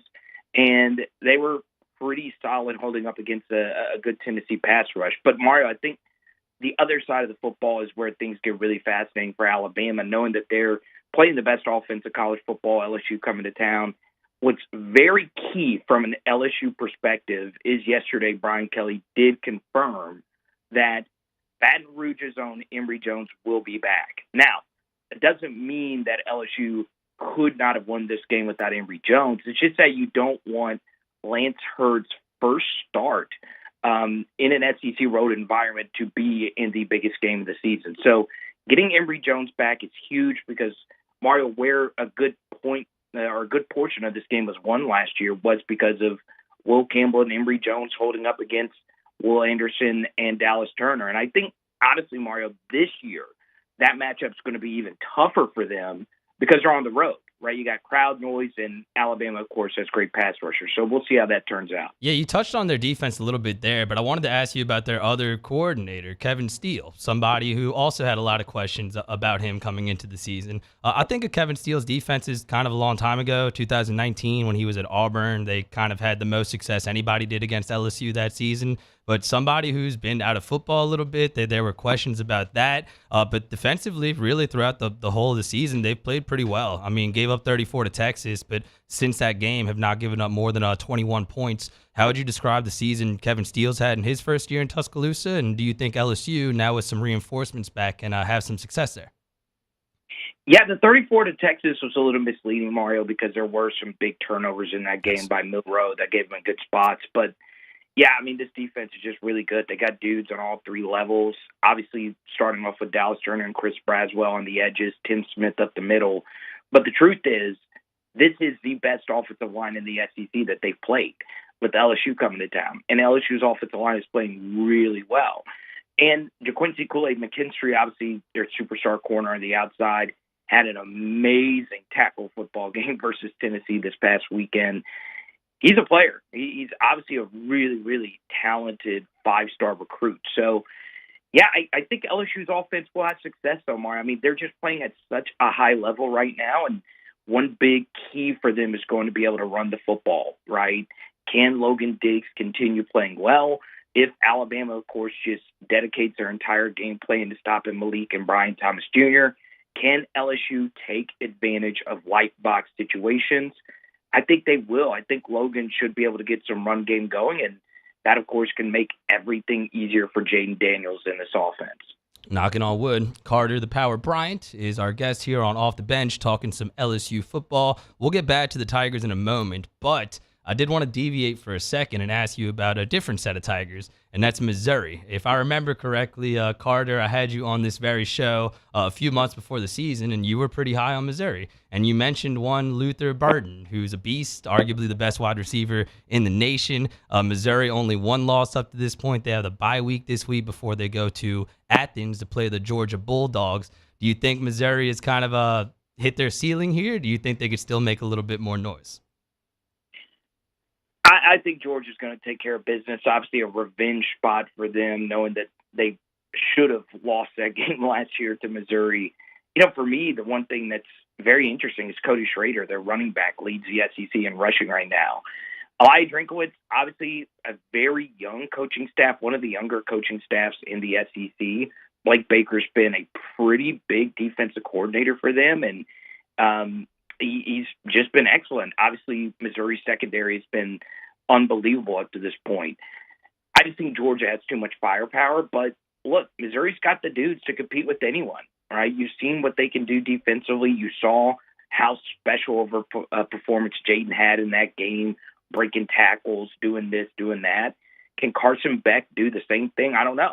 So we'll see how that goes, but you are right. I was very high on Missouri. I took their over on the win total before this season. I took their over on the win total before last season, and they've obviously cleared that. So Eli Drinkowitz has let it be known. And look, they've got a few 5 stars in this next class, but man, it's very interesting to see what they've done since, those Gary Pinkel days. Yeah, I think Drinkowitz deserves a lot of credit, and I know which players you're talking about. They had the clip of him jumping into his assistant's arm, so maybe still some good stuff to come over there in Missouri. But going back to LSU, Carter, I saw you make a video about Bernard Causey, defensive back who committed to LSU. I believe he decommitted from Ole Miss recently. How big of a get is this for the Tigers? Yeah, obviously when you lose Andre Evans, a guy that I really loved out of Nashville, it sucked, right? This guy was an athletic marvel. He was a 3-star. LSU recruited him, and, there was these photos of Brian Kelly and him at the camp, and that was pretty devastating to lose a player who has elite athleticism. But if you're one of the people listening to this right now, guess what? You know a lot about the mysterious ways of the Louisiana 3-star, right? And BB Causey is definitely one of those guys that can come in and play at some point for LSU. He plays with a lot of swagger. I watched a 7-on-7 mic'd up segment that he did over the offseason. So he's got that mentality, that dog in him that you're looking for, and hopefully he turns out to be a good player for LSU. Speaking of dogs, guys that are already good players for LSU, Harold Perkins has made a big impact recently, and in coverage, he's been really good. We mentioned a PFF grade being amongst the best in the country.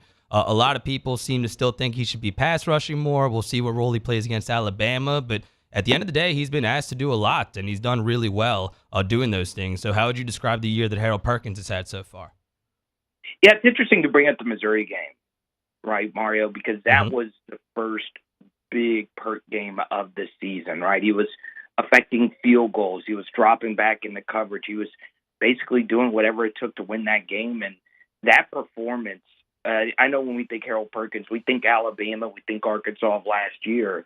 I mean, the Missouri game is definitely a top 3 Perk game for me. I mean, it really was that special, and he's only getting better. So as he's gotten more comfortable in the role, we've heard Brian Kelly talk about this. We've seen LSU just play better around him, right? We've seen Omar Spates and Greg Penn play some of their best ball, and they're going to have to be really good because Alabama's really going to attack them between the tackles.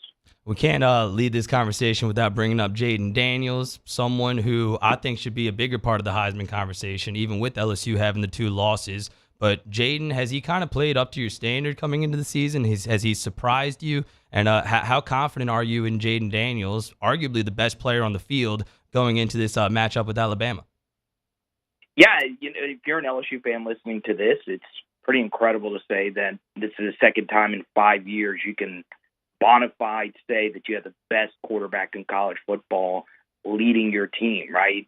And, when Joe Burrow did what he did, we never really expected to see anything close to that. And Jaden has put up some pretty respectable numbers. Now, obviously, he's got a long way to go to get to New York City, but at this point, Mario, the numbers aren't close.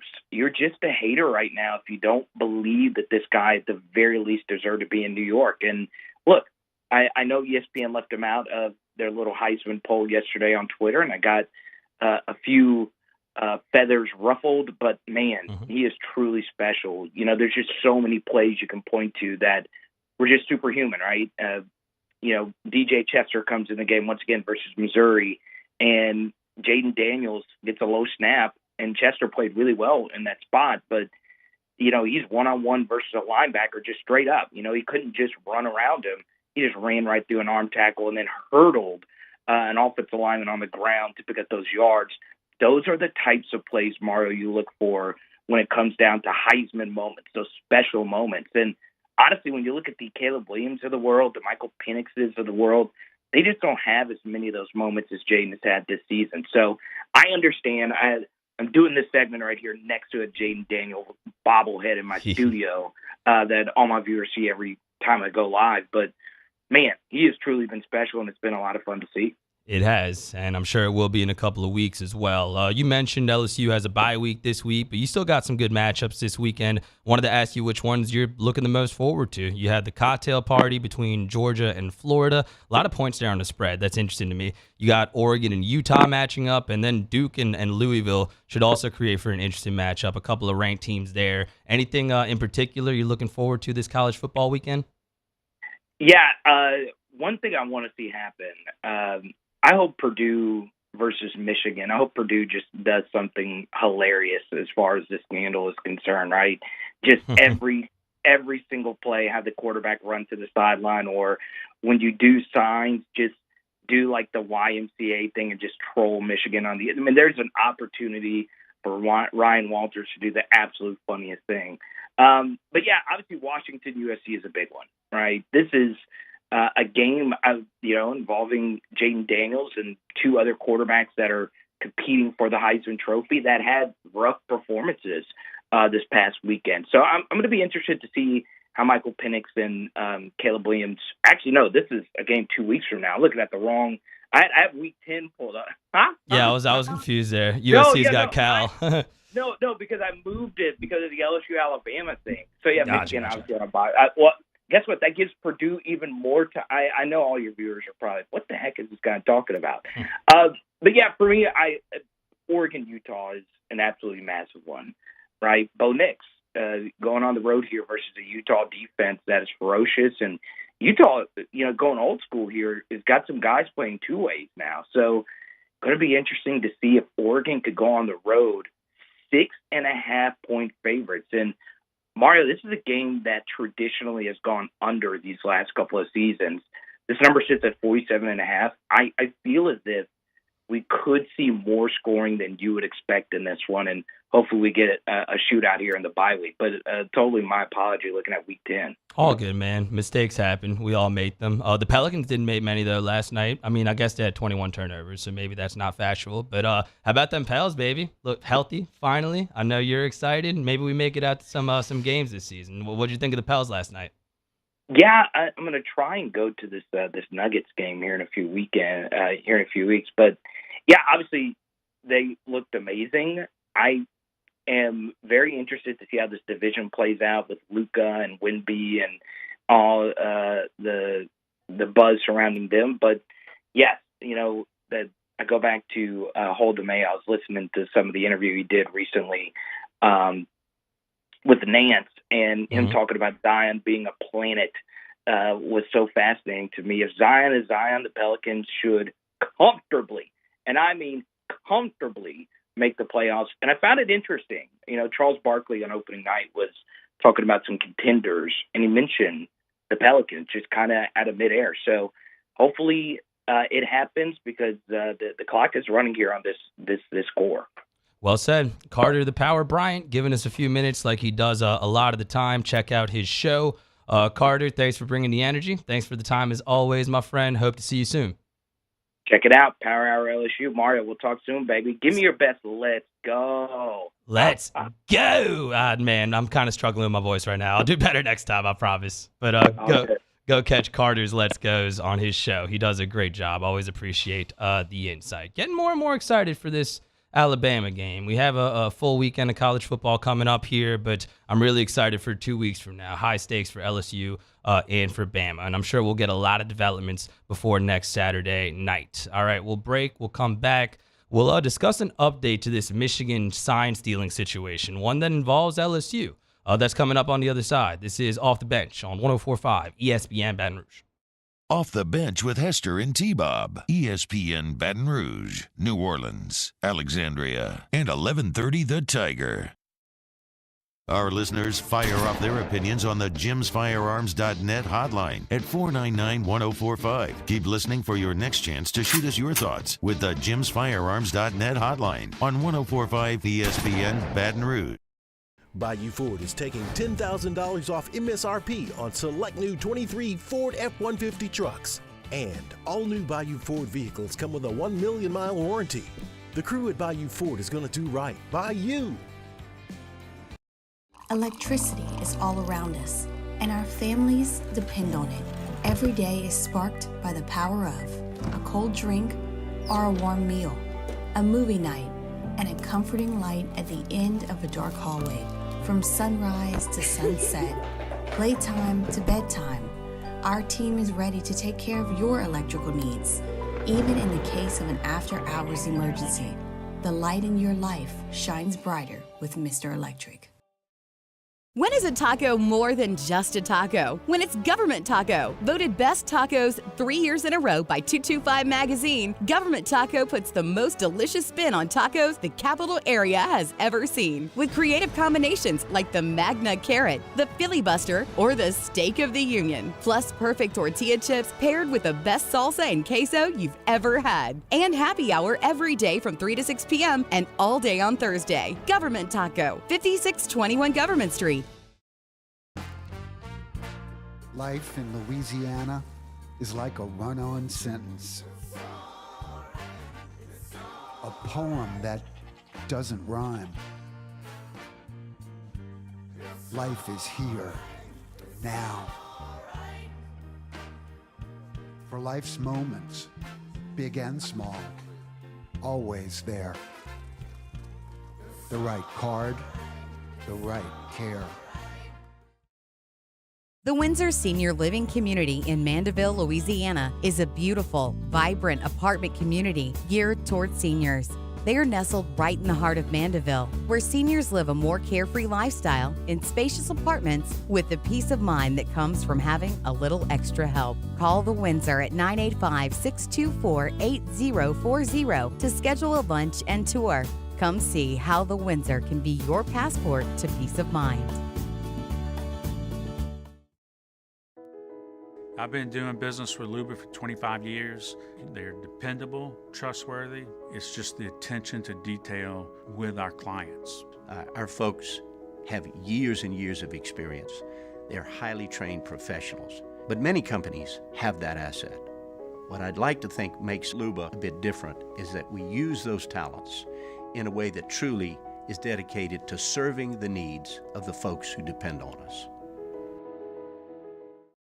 Dylan Cruz here to tell you about Six Rings Baseball and Softball Camp. If you live on the North Shore and play ball, go to Six Rings Camps with former LSU assistant coach Dan Kingsbury. His knowledge is second to none, and your child will improve and have fun doing it. Camps were held at Coquille Park and Six Rings Academy in Covington with 4 sessions over the summer. Full day and morning only sessions are available from ages 7 to 13. Go to sixringsbaseball.com or call 985-206-9096. Learn the game to love the game.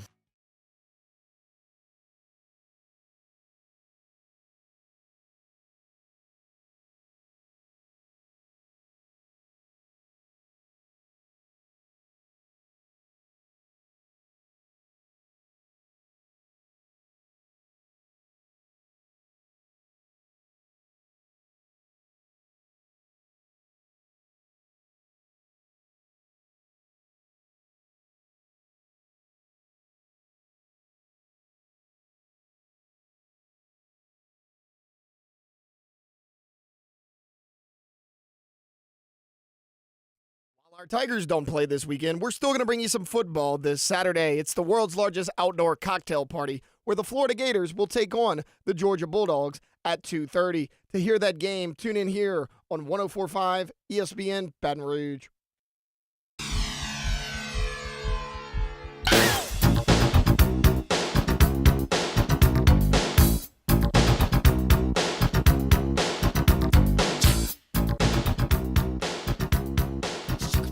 All-Star Toyota presents Off the Bench with Hester and T-Bob. ESPN Baton Rouge, New Orleans, Alexandria, and 1130 The Tiger. Welcome back to the show. Mario Jerez filling in for T-Bob, and Jake kind of joked out looking at the conspiracies as to why T-Bob and Hester are out. They are. We gave you a little bit of clarification in the first segment there. If you aren't listening, then, well, that's too bad. You just got to wait until tomorrow, I suppose. But had some fun talking to Carter the Power Bryant in the last segment. LSU getting ready to face Alabama next Saturday night. And I wanted to keep the college football conversation going here. We do have Caroline Fenton coming up in about 7 minutes. She'll join the show, talk some SEC football as a whole. But we've been pretty heavy on this Michigan sign stealing scandal. We've been discussing it all week. If you don't know by now, there was a staffer, Connor Stallions, that reportedly purchased tickets to 11 different games. He went to go scout the other teams that Michigan was going to play later in that season, and this has been an ordeal, right? Well, on Tuesday, ESPN published an article called What College Football Coaches Are Saying About Sign Stealing, and in the article, they referenced the 2020 National Championship game between LSU and Clemson. And apparently somebody on LSU's staff may have thought some sketchy stuff was going down. Because this is from the article. When LSU played Clemson in the college football playoff, sources said the staff suspected Clemson of sending people to scout them in the SEC championship game and the Peach Bowl. Brett Venables, then Clemson's defensive coordinator, now Oklahoma's head coach, has long been the focal point of sign-stealing speculation, according to multiple sources. Though no one has publicly accused him of anything illegal, after LSU's first 3 drives ended with 3 punts and 1 first down, sources say a frustrated coach Ed Ogeron told then OC Steve Ensminger, "Change it up." That was my best coach voice. I hope y'all liked it. It wasn't bad. Thank you. I thought it was pretty solid too, and I hadn't done it in a while. So I bet the sore throat helps it though. It probably does. Yeah. That's what I was getting ready to say. Coach O yelled that, and LSU scored touchdowns on 5 of their next 6 drives. I know we all remember that. We've talked about this a lot. I haven't really given my 2 cents on it, honestly. I think it's very clear that this stuff goes on.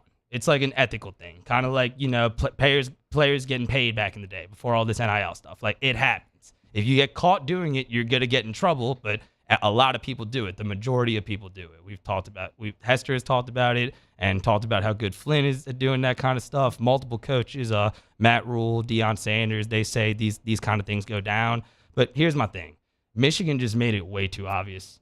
Like, there are just too many instances of just recklessness with this whole thing. Like the public Venmo transactions, all the different games that they're sending people to. It just seems like they were a little bit reckless here. And I know T-Bob's been saying that, they don't want to, especially if Michigan goes on to win the championship, they don't want to get one of their big kind of blue blood programs in trouble. But I think the rest of the coaches, or a lot of coaches here, are kind of peeved at Michigan for making it so obvious. Like, this is something that goes down, but like there's a protocol. There are ethics at play here that were clearly not followed by Jim Harbaugh in Michigan. And now LSU's implicated. It's not really going to affect LSU at all. Honestly, it's just kind of happy memories because we're talking about the national championship game. But that's kind of my take on the whole situation, Taylor. I guess it doesn't give them too big of a competitive advantage, although that record the last couple of years does make that conversation really interesting. But I just think they made it way too obvious at the end of the day, and that's why they're going to get popped.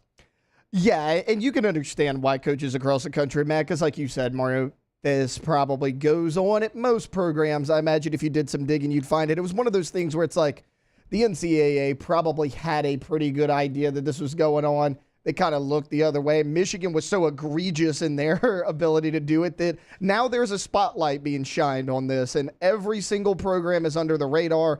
They're not going to be able to do it like they used to, which is why everyone's mad. And look, when this first came out about Michigan, I thought it was no big deal. I was like, look, anybody does this. They're just sending a guy to the game, whatever.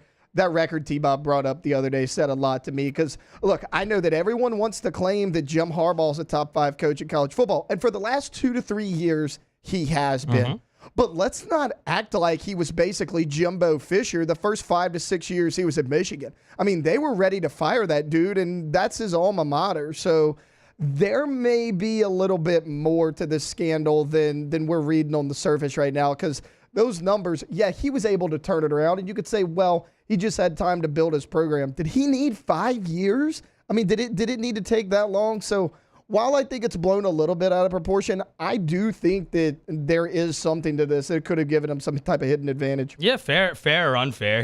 That's going to definitely stand out. I'm sure he's going to say, yeah, my offensive line got better. We finally got McCarthy going. But, the numbers are pretty implicating there. And I'm curious to see if it creates changes in college football in terms of kind of using more headset technology. We know that's what happens in the NFL. That happens at a lot of high school places from what I see. On the high school level, I feel like that kind of fluctuates, but you do see a lot of that in the high school level as well. And that's what I wanted to kind of talk about here. Brian Kelly has talked about this. In the last week, Alex Scarborough, ESPN, wrote an article that cited Brian Kelly talking about encouraging the SEC to adopt headset communication. So, number one, there's not the ability to steal signs like Michigan is accused of doing. And number two, honestly, I heard Matt Rule talk about this. It's just kind of silly watching college football games and seeing like Fred Flintstone and T-Rexes and Reptar and all the silly things they use for these play calls. Like in the year 2023, as the NFL is doing it, as even some high school games are doing it, I feel like it would not be that hard for the NCAA to adopt this kind of thing. And according to Alex Scarborough in this article, this is something that they have been already testing and will continue to test in select bowl games, not in playoff games, but something that they've definitely toyed around with before and will do some more in the future. That honestly seems like a really simple solution, at least to me. Maybe I'm not thinking about it enough, but I definitely agree with what Brian Kelly's laying down. Yeah, I think it's a great idea. I don't know why they haven't started doing it sooner. It's a lot harder to steal signs when it's all verbal inside the helmet. And then Brian Kelly mentioned it the other day.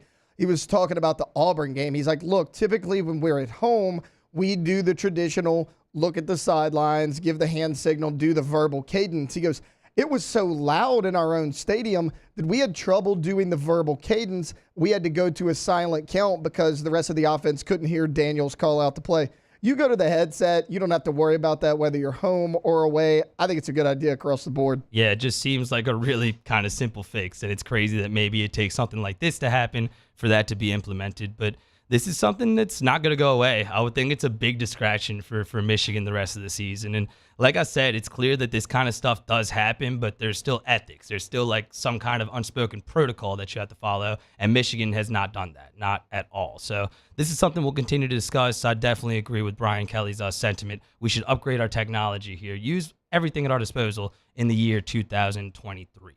All right, time to talk to Caroline Fenton. We'll go out to Nashville, talk some SEC football. Mainly just want to ask her what game she's looking forward to this week, and also ask her about Missouri, because I have a futures ticket on them winning the SEC, and I really hope that happens, although it's really, really unlikely. We'll see what she thinks on the other side of this break. This is Off the Bench, 104.5 ESPN Baton Rouge.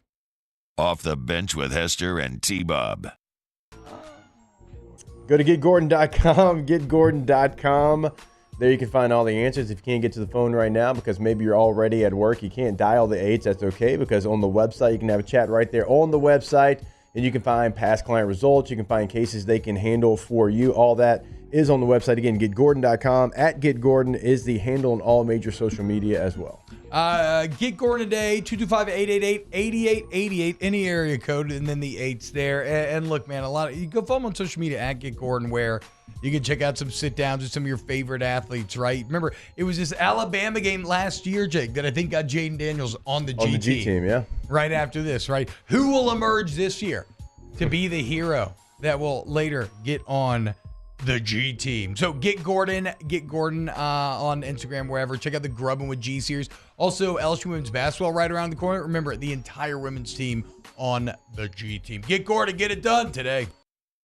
In times of need, get a full list of phone numbers, websites, and other important emergency information on the Demco Stormwatch page at 1045ESPN.com.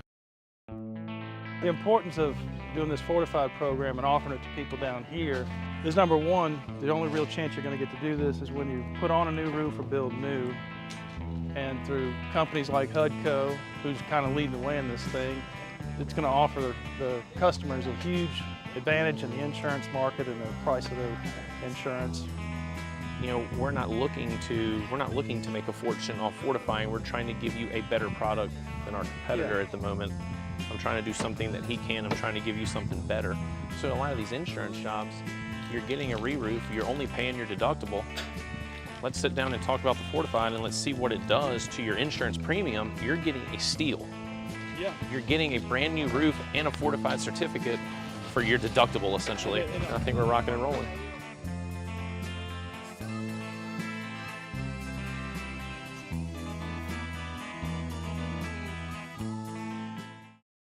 Electricity is all around us, and our families depend on it. Every day is sparked by the power of a cold drink or a warm meal, a movie night, and a comforting light at the end of a dark hallway. From sunrise to sunset, playtime to bedtime, our team is ready to take care of your electrical needs. Even in the case of an after-hours emergency, the light in your life shines brighter with Mr. Electric. Scooncha, fall in the air. Fall is right around the corner, which means fall fishing is, which means it's time for you to take your boat to the next level with front-to-back boat service in a bunch of different ways. You want a custom stair job, you can have a ton of fun out there on the water. They can do that. What about a spot lock trolling motor? So you stay right where you need to in casting lines.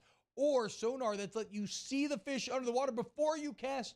All of your maintenance needs as well. For 38 years, they've been at it and will continue to do so. The Sherman family of Front to Back Boat Service. Running Boards Marketing can help you get their attention. Imagine your brand's message on a giant LED billboard truck that can't be skipped and is nearly impossible to ignore. Running Boards Marketing is the leader in effective and affordable advertising on digital mobile billboards, which are 2 times more effective than traditional billboards. With a 97% recall rate, you'll leave a lasting impression with your customers.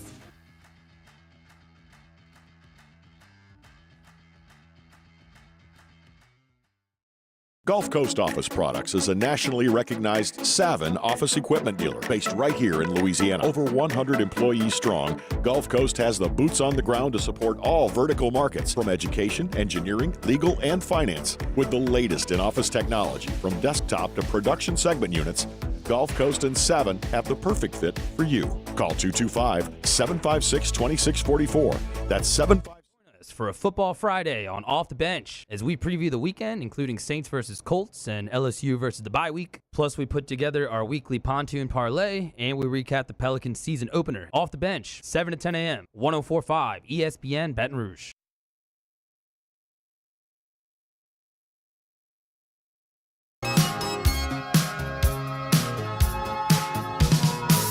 I'm just an average man with an average life. I work from 9 to 5. Hey, hell, I pay the price. All I want is to be left alone in my average life. All-Star Toyota presents Off the Bench with Hester and T-Bob. ESPN Baton Rouge, New Orleans, Alexandria, and 1130 The Tiger. Welcome back to the show. Mario Jerez filling in for T-Bob and Jake here with Grant Linero and Taylor Sharp as they are producing. Very excited to welcome on our next guest, normal Thursday guest in her weekly spot. She is Caroline Fenton, host of Willie and D-Mace, co-host there from 11 to 2 p.m. on 102.5 The Game over there in Nashville. Caroline, thanks for the time as always. How are you doing? Always appreciate chatting with you, especially when T-Bob and Hester play a little hooky this morning. So excited to talk with y'all. I'm good. Yeah, we're used to it. We'll see if they're back tomorrow. Honestly, not feeling great about it, but we're going to have a show either way. Obviously, we'll talk a lot of SEC football, but, new host, wanted to maybe deviate a little bit, ask you some stuff that we don't normally ask you that I'm curious about. What's it like living in Nashville? I visited there a couple of times, but it seems like a really good city, and obviously it's a really good sports scene over there. So what's life in that city kind of like for you? I'm not going to lie. It is so fun. It's almost too fun sometimes. I moved to Nashville from Central Connecticut. I moved to Connecticut right out of college. And as you can imagine, not a lot going on in Central Connecticut, especially when you're, 22, 23 years old. So moving to Nashville, it's an absolute blast. People here are amazing. They're so incredibly kind. There's just always something going on, whether it's concerts, whether it's these sporting events. And of course, obviously, there's always Broadway.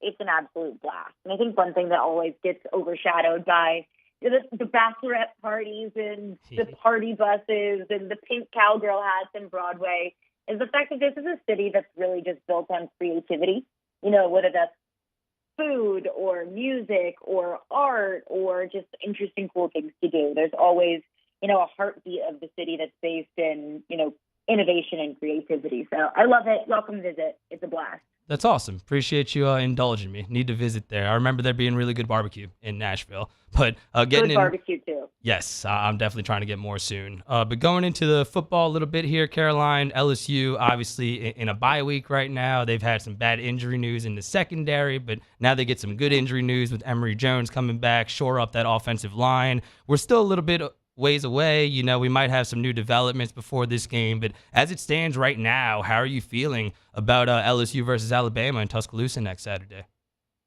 Yeah, it feels really weird to have 3 consecutive weekends of non-stressful football as an LSU fan. I've just become accustomed to having my blood pressure go absolutely through the roof every Saturday night in the fall.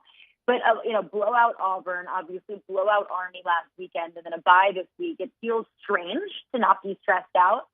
But looking ahead to the Alabama game, I think LSU absolutely has a very, very good opportunity to beat Alabama, and it's for a few reasons. One, the LSU offense. I mean, there's no defense that LSU has played this season that's been able to slow down this offense. Obviously, 500-plus yards in 7 out of the 8 games they've played. The one game they didn't put up 500 yards was against Florida State when they put up 450. So show me somebody that can stop this LSU offense, even Alabama's defense, which I think is one of the best in the country. I still don't know if they have the horses in the secondary to be able to stop what Malik Neighbors and Brian Thomas want to do. The other factor in that is we haven't seen Alabama play a full 60-minute game so far this season. Look at last week against Tennessee. Alabama didn't show up until the second half. Now, granted, they played championship-level football in the second half, but if they do that against LSU, if they don't show up until the second half, or let's say to go into halftime up, and then they take their foot off the gas in the second half, I don't think they're able to beat LSU. The offense is just too good to let them not play their best football for a quarter or 2 quarters or even just a couple of possessions. So I like LSU here, but like you mentioned, the secondary.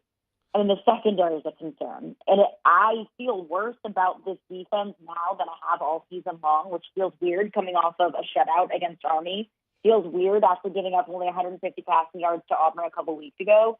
But when your only options in the secondary are Jeremiah Hughes and LaTerrence Welch, and no disrespect to those guys, but you brought in 4 corners through the transfer portal. All 4 of them likely might not be available for Alabama against Jalen Milroe, a quarterback that likes to air out the football. That is a concern.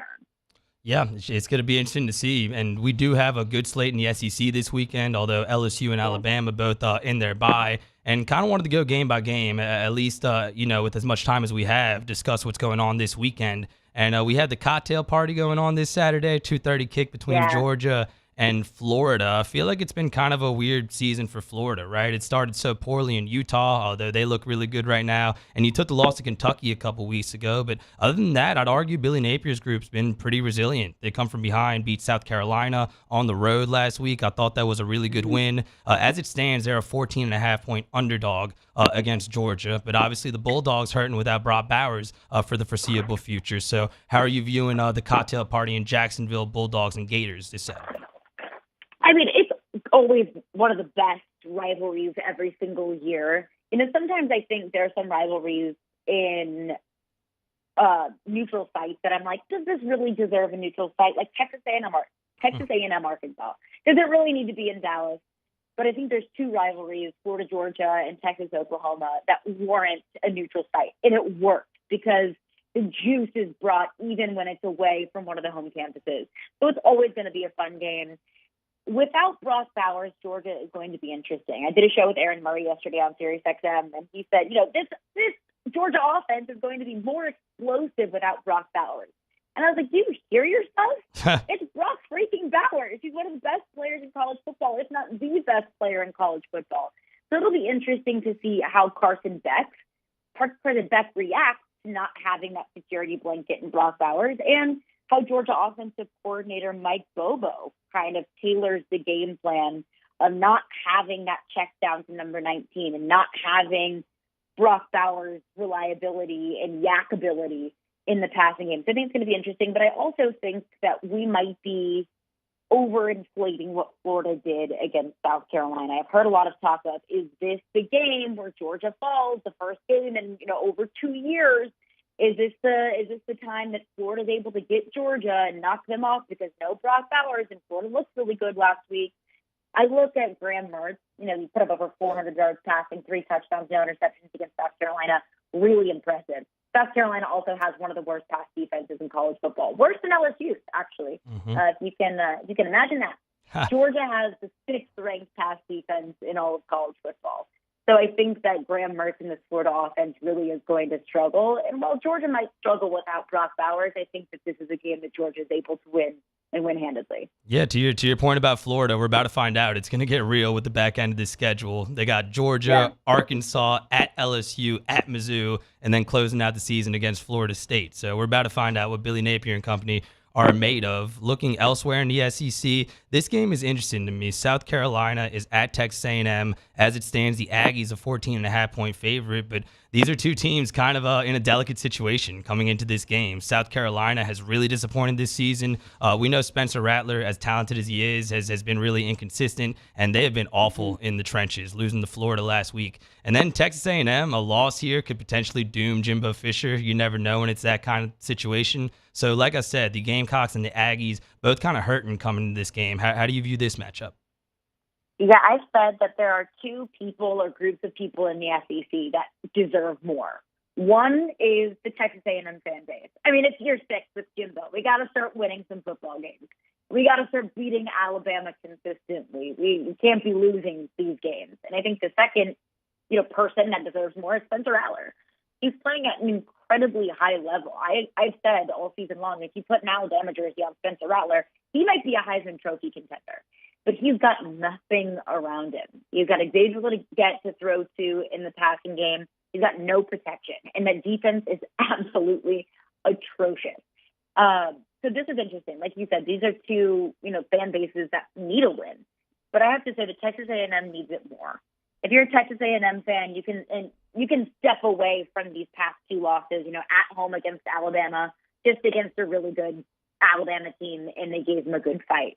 The next week, they fall at Neyland Stadium, an ugly win, but they can say, okay, Neyland is a tough place to play. Max Johnson was under duress all game long. We can live with it. What Texas A&M fans cannot live with is a third consecutive win against a struggling South Carolina team at home. I think the key here is, can you just give Max Johnson some time?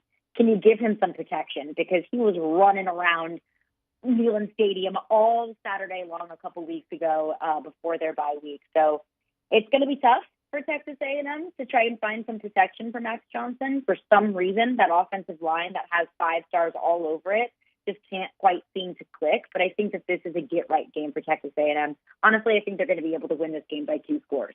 Did want to ask you one more SEC question, Caroline, about a team that's not in action this weekend, and that's the Missouri Tigers, a team that I've kind of been high on. Not really high on, but I just thought they were a fun team coming into the season with Cook, with Luther Burden, with their kicker, who's been amazing this season, had that big moment against Kansas State. How seriously are the Tigers to be taken? They have a bye week, then they're at Georgia. Like we said, we'll see how they look without Bowers, then Tennessee, Florida, and Arkansas to close out the season. They technically still have an outside shot to win the division. Like I said, I think they have a puncher shot in most games with Burden, with their quarterback, with their special teams. How serious do you take the Missouri Tigers with 4 games left in the season? Mizzou is legit. I take them seriously. Let's look at the rest of their schedule. So they have a bye this weekend, and they go on the road at Georgia. I don't think that that's completely out of the question that Missouri could take down Georgia. I mean, a much better Georgia team and a much worse Missouri team came down to the wire last season. But I'm still going to take Georgia in this one. But let's look at the rest of their schedule. They host Tennessee, they host Florida, and then they go on the road at Arkansas. Now, we'll have to see what life without Dan Enos looks like for Arkansas, but I see 3 winnable games out of their next 4, which leaves Missouri 10-2. I never would have guessed that Missouri would have had a 10-2 kind of schedule this season. Missouri is absolutely legit. I mean, that Tennessee game I think could be a swing game for them. But looking at Tennessee's offense and how much they've struggled, they struggled all game long against Texas A&M. They struggled mightily in the second half against Alabama. They weren't able to muster up a single point against Alabama in the second half. I think Missouri's offense is just too good for Tennessee's offense to make that up, and especially getting them at home. I mean, Tennessee struggled on the road all season long. Fell in the swamp, fell at Bryant. You gave up 60-plus points on the road at South Carolina last season, wasn't able to make it competitive against Georgia last season. So I see a realistic opportunity for Missouri to be 10-2. I just cannot say that they're able to win the East. I don't know if Missouri is able to keep up with Georgia defensively. They are a fun team, and this has been a fun interview. Caroline Fenton, 102.5 The Game over there in Nashville.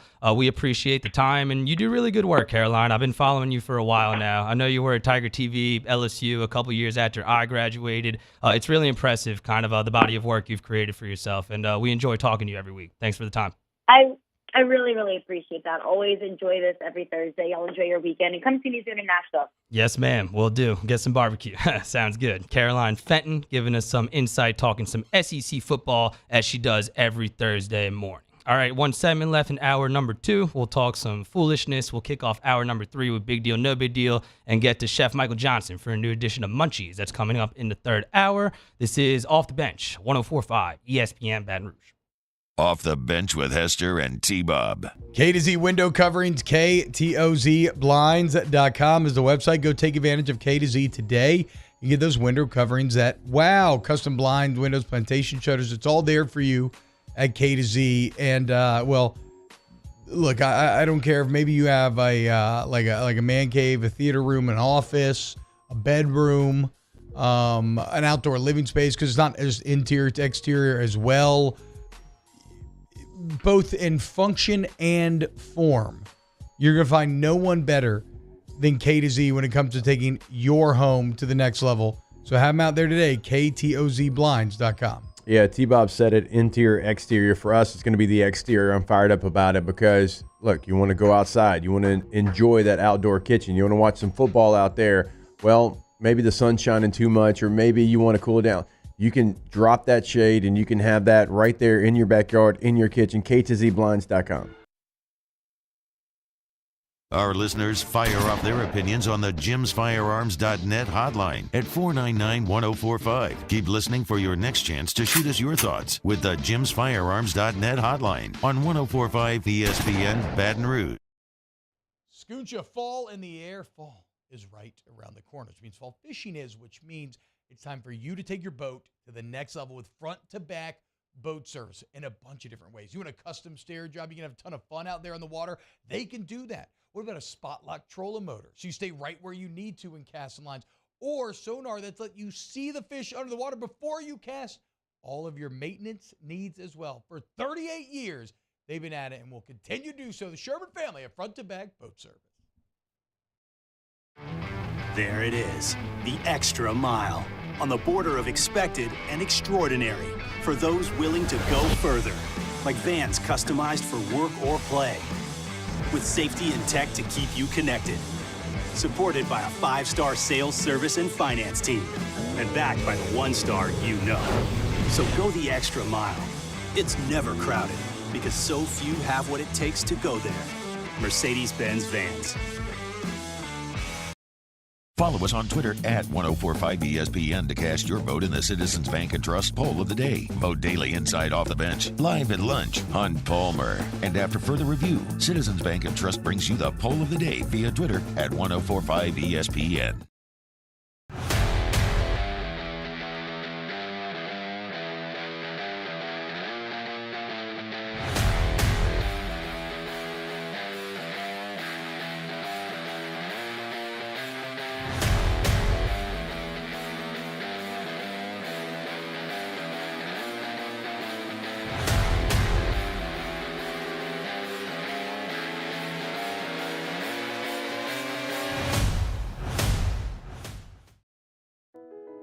I've been doing business with Luba for 25 years. They're dependable, trustworthy. It's just the attention to detail with our clients. Our folks have years and years of experience. They're highly trained professionals, but many companies have that asset. What I'd like to think makes Luba a bit different is that we use those talents in a way that truly is dedicated to serving the needs of the folks who depend on us.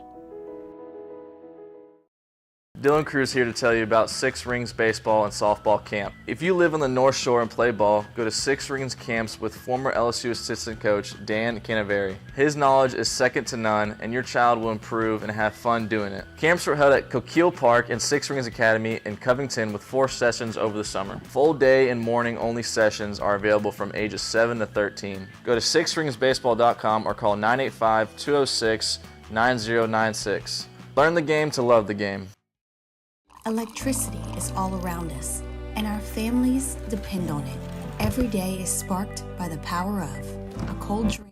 Sandgriff, join us for the Thursday edition of Live at Lunch. We're at Jolie Pearl and Town Square Pizza, downtown Baton Rouge. Paul Nolan is with us, Dwayne Colucci, and Matt Humans. Live at Lunch, 11 a.m. weekdays on 104.5 ESPN Baton Rouge.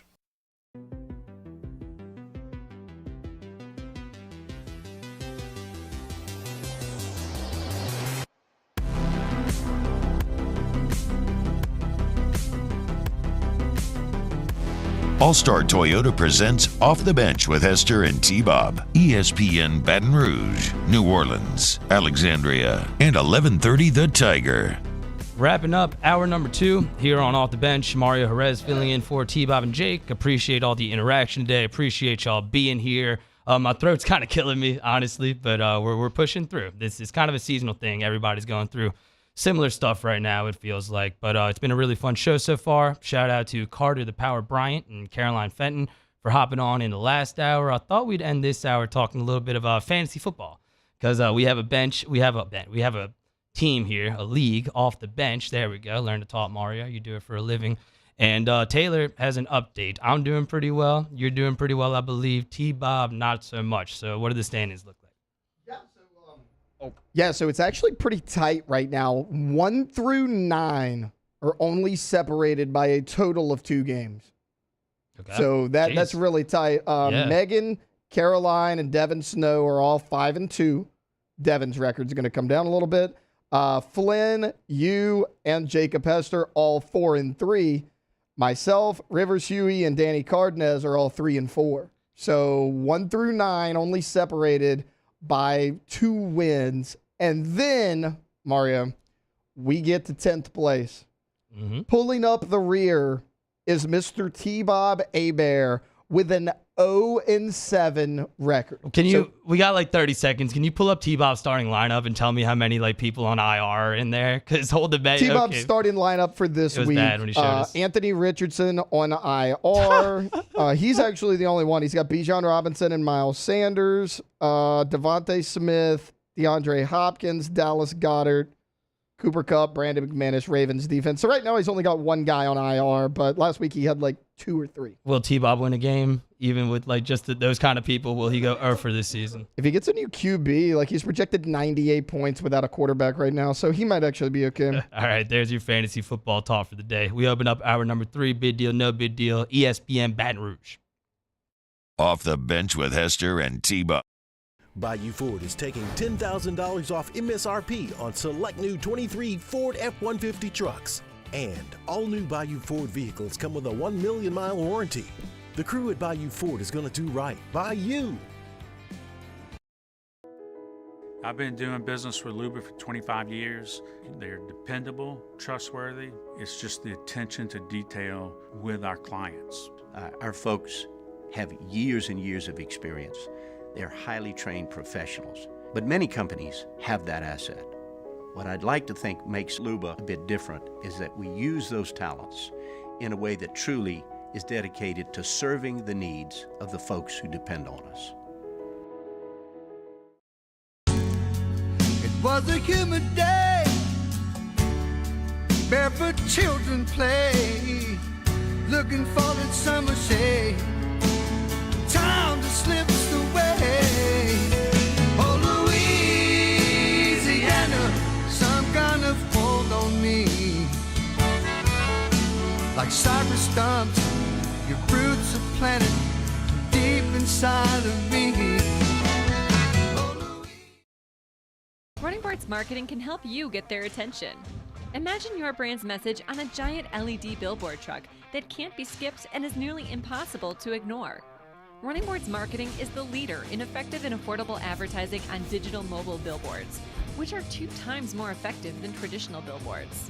With a 97% recall rate, you'll leave a lasting impression with your customers.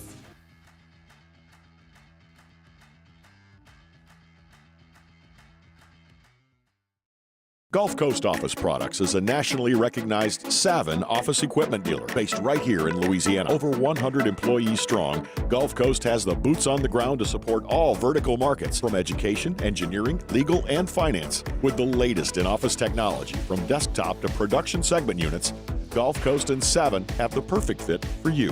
Call 225-756-2644. That's 756-2644 for Gulf Coast office products.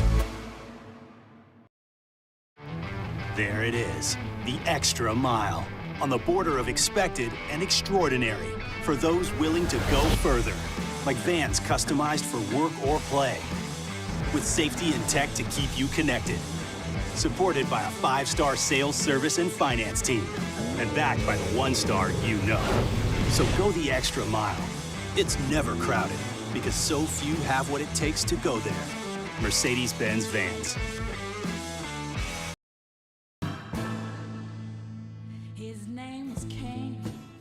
He had a horse along the countryside. I saw him ride.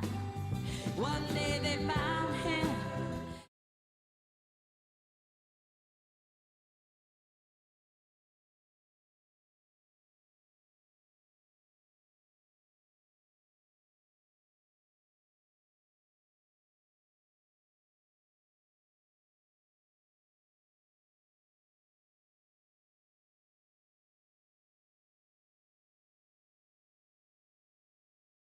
Decking Fast, choose Southern Steel Decking, Louisiana's premier metal decking supplier. Our lightning fast 24-hour turnaround ensures you get your decking when you need it. And we deliver statewide. Visit southernsteeldecking.com. That's southernsteeldecking.com. Why do billion-dollar insurance companies regularly delay and deny valid claims? Because that's how they got to be billion-dollar insurance companies. If you've been injured, I'd like to help.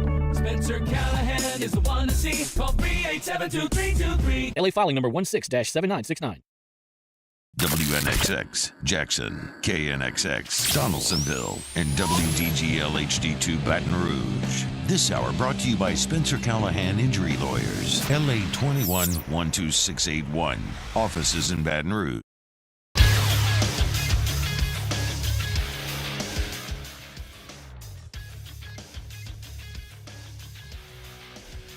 Good morning. It is 9 a.m. on Thursday, October 26th. In Baton Rouge, expect clear skies with a high of 87. Coming up on the final hour of OTB, Big Deal, No Big Deal, and Munchies are up next.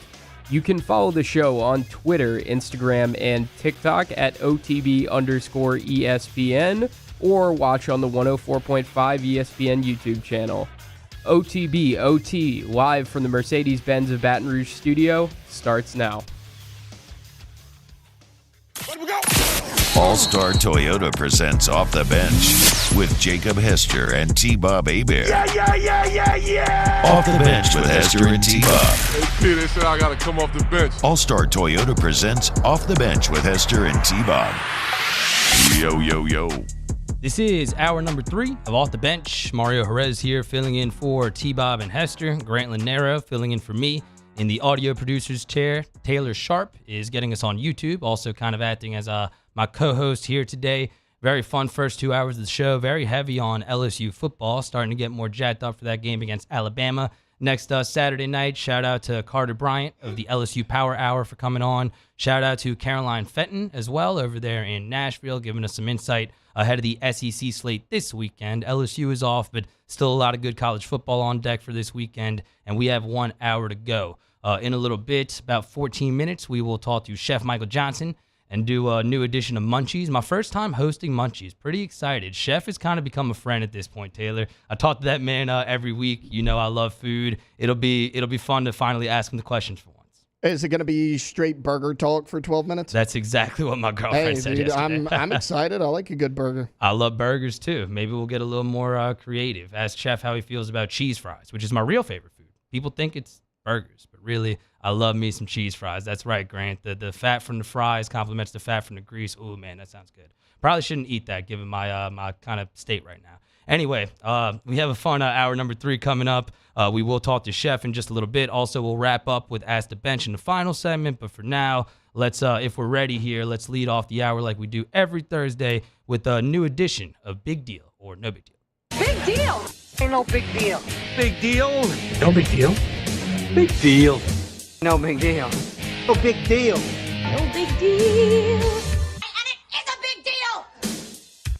All right, let's get into it here. Turn that down for me, my man, and then turn it up in Adobe. There we go. All right, so the NBA season started earlier this week. It got off and popping a couple nights ago. The Pelicans opened their season last night, as did the San Antonio Spurs, who stole Andrew Lopez away from us. Thanks a lot. He covers mostly the Spurs now, still the Pelicans, but not as much.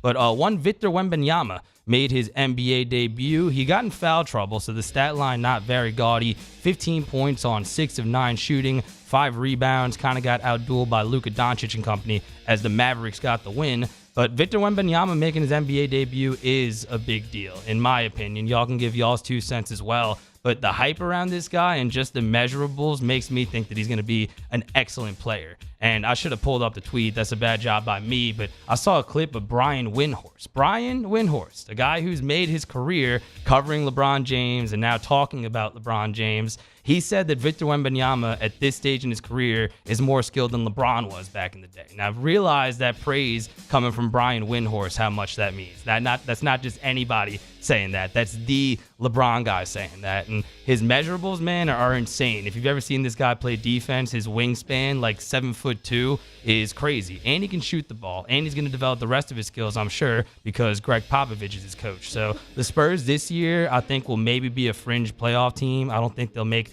that much noise, but we'll see a lot of cool stuff from Victor Wembanyama. And unfortunately, in the Pelicans division, I think one day he will be a superstar in the league. Yeah, I think it's a big deal because I think he has potential to be a future star in this league. He is not more skilled than LeBron James at this point in his career. That's silly to say. He needs to gain about 30 to 35 pounds before we can have that conversation. But he's a very skilled basketball player, and it looks like he's one of the future of the league. And he had a really good night last night. So, yeah, big deal. I'm excited for when he plays the Pelicans. I want to see that man play live. Grant, do you have any thoughts on Victor Wembanyama? Oh, yeah. I mean, I think that's a big deal for sure. Maybe you could argue a bit with the LeBron comparison, but that's always going to be tough. I mean, that LeBron was one of the best young players to ever come into the league.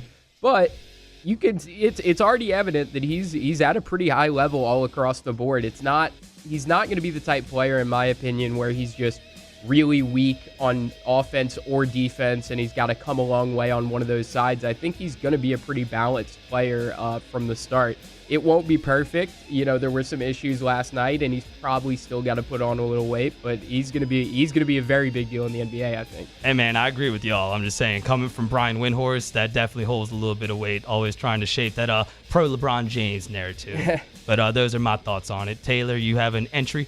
Yeah, big deal or no big deal. Despite being medically cleared last week and past concussion protocol, Deshaun Watson, for whatever reason, decided not to go back into the game. He's going to be out again this week. But, Mario, it's bigger than that. He's only played 9 full games the last 2 seasons, and really 9 full games the last 3 seasons if you want to go back to it. And since he's been in Cleveland, just 59% completion percentage, 11 touchdowns, 8 interceptions. He also has 3 fumbles along the way as well. So he's about neck and neck with touchdown to turnover. He's a $230 million fully guaranteed contract. Big deal or no big deal? Cleveland messed up with this contract. It's a big deal. That was a really big mistake. And honestly, man, I know the Saints have their own problems, maybe even bigger than the Browns, arguably. But I'm glad they didn't sign Deshaun Watson. That would have been a freaking disaster. Like, forget the moral part of it. We've had that conversation on this show many, many times. But the fact of the matter is, after that 2019 season, when Deshaun was really, really good and the Texans were a playoff team, he has not been the same quarterback. I don't know if it's because of the injuries. I don't know if it's because of all the masseuse stuff. But this is a player that's been in decline. The Browns were taking a big risk here. And, this is a very nuanced conversation with concussions and all that stuff. But I think this is something that dates back even further than that. I think it's very, very hard to come back mentally from what Deshaun Watson went through. And I'm not defending him. I'm not accosting him either. But I'm just saying I have not seen the same person. I have not seen the same quarterback since that 2019 season when he was really good. O'Brien was still there. Things were just really different. But for whatever reason, I think Deshaun Watson's career is at a standstill. I don't think he'll ever pick it back up. So I don't know if it's a big deal for these Browns. You made the point yesterday. They're doing a really good job still winning games without him and without Nick Chubb. But organizationally, that looks like a terrible decision right now. giving Deshaun Watson all that money. Well, it's a shame because their defense is the best in the league right now across the board, pretty much every category. Now, Mario, he had a good year in 2020 statistically, but his team went from 10-5 to 4-12 in 2020. Then all the turmoil started. So he hasn't been a relevant starting quarterback in 3 seasons now. And it's not like you're like, oh, he's knocking the rust off. He was arguably better last season than he is this season. And he's going to be out. Kareem Hunt did not practice yesterday. Jerome Ford did not practice yesterday. So they have no QB, no running back, and they're spending all of this money. They let Baker Mayfield walk out the door. He's doing some nice things with Tampa Bay right now. Dude, imagine if they just kept him, how good shape they'd be. Jarvis Landry's out the building. They let go of J.C. Treader. All of this was to free up all this cap space to bring in Deshaun Watson. Right now, it looks like one of the worst signings in recent history. Yeah, it's not looking good over there in Cleveland, but I'm glad you brought up the Browns because I kind of had an entry here. I thought this was a little funny. Myles Garrett of the Browns will buy a minority stake in the NBA's Cleveland Cavaliers. I'm kind of curious the details of that. I know Myles Garrett makes a lot of money, but an ownership stake, that is no joke. But honestly, I kind of love seeing stuff like this. You know, other teams from other cities supporting other franchises. Myles Garrett, in my opinion, is a really underrated player. And I know he gets a lot of love, but coming out of Texas A&M, I know a lot of people didn't really think he was like that. And I remember Warren Sapp being really, really critical of him, kind of coming after his mindset and his mentality. His mom came out, Myles Garrett's mom, came out and stuck up for him. I thought that was really cool. And this is somebody who's built a really nice career in a place that it's really hard to do with the Cleveland Browns. So it's good that he's going to be repping the Cavaliers. They're an interesting team for sure going into this season. Big deal, no big deal. If you have anything to add, Myles Garrett becoming a part owner of the Cavaliers. I like it. It's a big deal. That shows that he's invested in Cleveland long term. He doesn't want to go anywhere. We talked about the turmoil surrounding their quote-unquote star quarterback, if you want to call him that. But the face of their franchise is still very much Myles Garrett. He clearly wants to be there. He's clearly in it for the long haul. I can't imagine someone saying, I love Cleveland so much that I want to stay here forever. But shout out to Myles Garrett. It certainly seems like he's in it for the long haul. So we talked a lot of USC in the show this week, rightfully so. They deserve all the criticism that they've gotten. But my next entry here has to do with the USC Trojans. And apparently they're going to bring Cliff Kingsbury in, and they're going to activate him as a new assistant coach. We heard about the Saints not making any changes. To me, it's really ironic that USC is doing something. They're being proactive, but not probably the side of the football that they should be doing that for. I'm not surprised. I knew Cliff Kingsbury would kind of emerge in this kind of role where, honestly, he's done a pretty good job. Man should not be an NFL head coach, but he's a good play caller. He had success at Texas A&M and other places, Texas Tech, at least putting up yards, putting up points before he went to the NFL. And I'm sure he can help USC, but that's not really a problem there. Lincoln Riley continuing to be ignorant and not address the problems on defense. So I don't think it's a big deal, but big deal, no big deal. Cliff Kingsbury back in college football with the USC Trojans. I think it's a big deal for Cliff Kingsbury. Now, he's been an offensive analyst for him on like an off-field role all year long, but yeah, they're promoting him to an active on-field assistant. And look, Lincoln Riley missed the last 2 days of practice. It was Monday and Tuesday. Now, he was back yesterday, but a report came out yesterday morning that if Lincoln Riley was to have missed this Saturday's game, Cliff Kingsbury was going to be assistant head coach for that football game. So he's slowly kind of rising back up in the coaching ranks, and we know that Lincoln Riley has always been linked to NFL jobs. If he was to ever take that jump, that would open up a big number of possibilities for Cliff Kingsbury. So it's not a big deal for USC's offense, but it's a big deal for Cliff Kingsbury. I didn't mean to skip you in the rotation there, Taylor. I know you hate when people do that, skip you in the rotation. But do you have another entry here, or should I keep going down this list? Okay, let's go back to the NBA then. I know you're going to have thoughts on this one, probably some animated thoughts. 76ers guard James Harden rejoined his teammates for practice on Wednesday, but he will not be traveling to either Milwaukee or for Philadelphia season opener against the Bucks. He will not be traveling either to Milwaukee. That's what I was trying to say. They're opening the season up against the Bucks. It looks like James Harden, this is basically the summary of what's happened. He's mad at Daryl Morey because he claims Daryl Morey lied to him about trading him. He has not shown up for all of training camp. He finally does show up, but the team is telling him, no, you can't play, given what you said about Darrell, given how you've been acting the last few months. And I'll let you give your 2 cents, Taylor, but I think it's very obvious that James Harden has been really unprofessional throughout this whole thing. And maybe there is, a chance that Daryl Morey was maybe being dishonest with him. But at some point, you had to show some professionalism. And look at the context. The last 3 places he's gone to, he's asked out. Just use some common sense. Why would another team give up resources to trade for you when you just leave your teammates in the dust? And I think it's ultimately not a big deal for Philadelphia. That's a smart organization. I'm a fan of Daryl Morey. They'll figure things out. But I feel bad for Joel Embiid, bro. All the stuff he's dealt with the coaching changes, Ben Simmons, now with James Harden. I think the Sixers will still have a good season, but James Harden needs to grow up a little bit. The understatement of the century is what you just put out by saying James Harden has handled all of this poorly. Murray, you ever hear the term, well, they just set it on fire to watch it burn?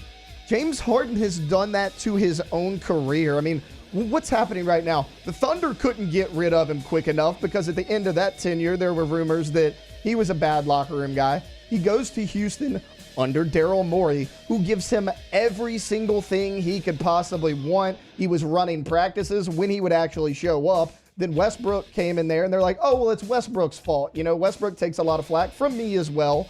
But the word came out that, no, it was James Harden that was the bad teammate. It was James Harden that was missing practice. So he goes to the Nets with Kevin Durant and Ben Simmons, who didn't see that disaster coming. Then nobody else wants him. So Daryl Morey's like, I'm going to bring you in from the wet and cold one more time and give you another chance. Now he's mad at Daryl Morey, a guy who's done everything he possibly can for him and wants out. It's like, what more do you want?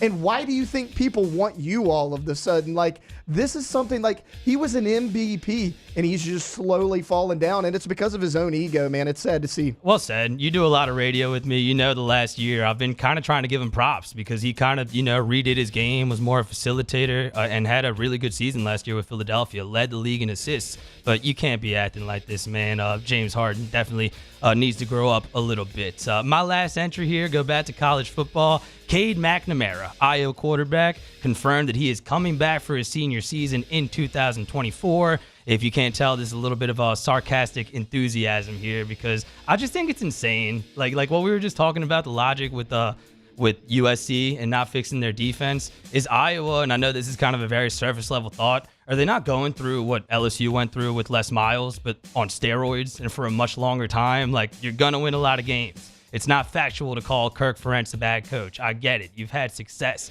But you very clearly hit a ceiling. Like when you're out here putting clauses in coaches' contracts that you have to average a certain amount of points, like you're acknowledging as an administration, as a school, that your offense is a problem. And there's a conversation to be had about the nepotism too. Brian Ferentz being the OC calling plays. But to me, it's insanity what's happening at Iowa. And I know Cade McNamara is kind of the topic here. I'm not really trying to go after him as much. But my point is it's not really going to matter because Iowa is still going to Iowa. Is this not what LSU went through with Les Miles, but just to a much larger degree? Yeah, I think the expectations are different between LSU and Iowa. That's the only thing I would get at. It's like, yeah, they've reached a ceiling. I was probably happy with this ceiling. Brian Ferentz is not going to reach that 25 points per game, though. He's well behind it right now. I think there's somewhere about 18.5 to 19 points per game. So our guy Brian has a little bit of work to do. Mario, I have one more big deal or no big deal. So San Francisco 49ers quarterback Brock Purdy is in concussion protocol, and he's uncertain his status is for the game against Cincinnati. Now, look, this is a team that's lost their last 2 games. Purdy's played okay. He had 2 turnovers in that Monday night game, but they've lost 2 in a row. Now Brock Purdy may miss the game. We know how smart of a quarterback he is. So Cincinnati's picking it up a little bit. I mean, big deal or no big deal, it looks like Sam Darnold may start. The 49ers dropped 3 in a row. I mean, that's a pretty big deal. Cracking the armor there for Brock Purdy. We make a lot of jokes. We watched a Sunday night game a couple weeks ago, and we thought Chris Collinsworth was being just a little extra in his commentary with Brock Purdy, but dude has had a great season. I mean, over 1,600 yards, 11 touchdowns, 3 interceptions. And honestly, I think San Fran will obviously not be as good with Sam Darnold in there, but will still have some success. I honestly think this is more about the Bengals. Now they're getting a somewhat shorthanded 49ers team. They're starting to build some momentum. I know the Steelers are really impressing people. I know you're really high on Mike Tomlin, but to me, the Ravens are still the class in that division. The Bengals are trying to catch up to them. So I think it helps Cincinnati going into this week, but ultimately I think San Francisco will be okay. No big deal. So that is a new edition, a big deal, no big deal. Thank you to Grant and Taylor for their input. Thanks to everybody in the chat for giving us their thoughts as well. We'll take a break. We'll come back with a new edition of Munchies. Please get your questions into the Bayou Ford YouTube chat. We already have a couple, most of them burger related, but really looking forward to catching up with Chef Johnson. Don't miss that conversation. Coming up next, this is Off the Bench on 104.5 ESPN Baton Rouge. OTB, OT. ITI Technical College, iticollege.edu, iticollege.edu. For 50 years, ITI has been helping local students find a way to careers. And if you need a career, right, not a job, something that you know you can stand the test of time, you can save for retirement, all these sorts of things. You want to go get that AOS degree in just 2 years. They can help you find what you're passionate about. They can help you train for getting jobs after you get done, whether it's through like job fairs, mock interviews, anything like that. This is local, family-owned ITI Technical College. Go to iticollege.edu today, but like we always say every single day, multiple ways to get in contact with them. You can go to the website. You can give them a call, that number right there on their homepage, but also you can go see them off Airline Highway. Go check out the campus. We tell you about the campus. It is set up for your success. You can go find all that information at iticollege.edu. In times of need, get a full list of phone numbers, websites, and other important emergency information on the Demco Stormwatch page at 1045ESPN.com. When is a taco more than just a taco? When it's Government Taco. Voted best tacos 3 years in a row by 225 Magazine, Government Taco puts the most delicious spin on tacos the capital area has ever seen. With creative combinations like the Magna Carrot, the Filibuster, or the Steak of the Union. Plus perfect tortilla chips paired with the best salsa and queso you've ever had. And happy hour every day from 3 to 6 p.m. and all day on Thursday. Government Taco, 5621 Government Street.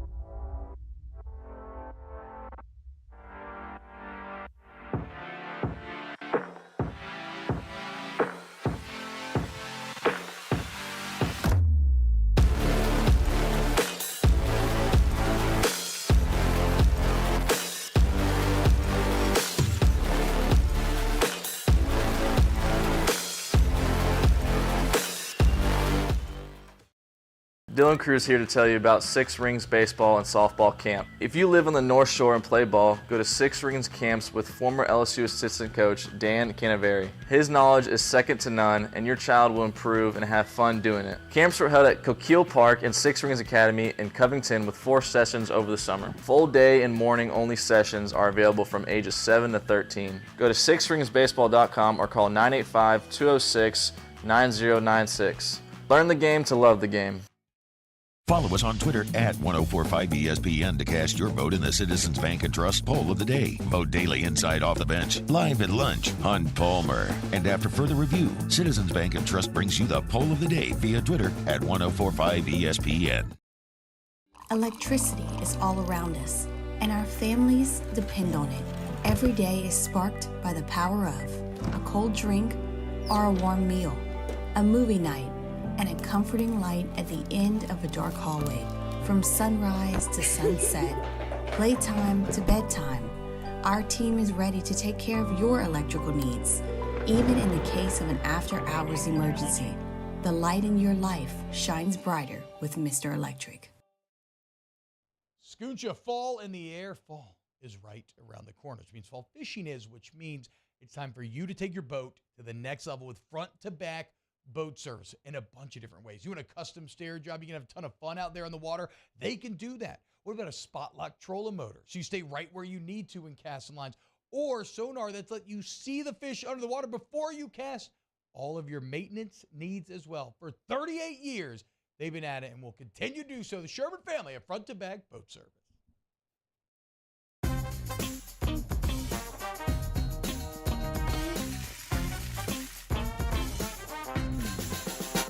This Sunday, we bring you a trio of NFL games. We start with the noon kickoff, the Rams at Cowboys. Immediately following that, it's the Bengals and 49ers. And then our night game, the Bears and Chargers. Tune in to catch all those games here on 104.5 ESPN Baton Rouge.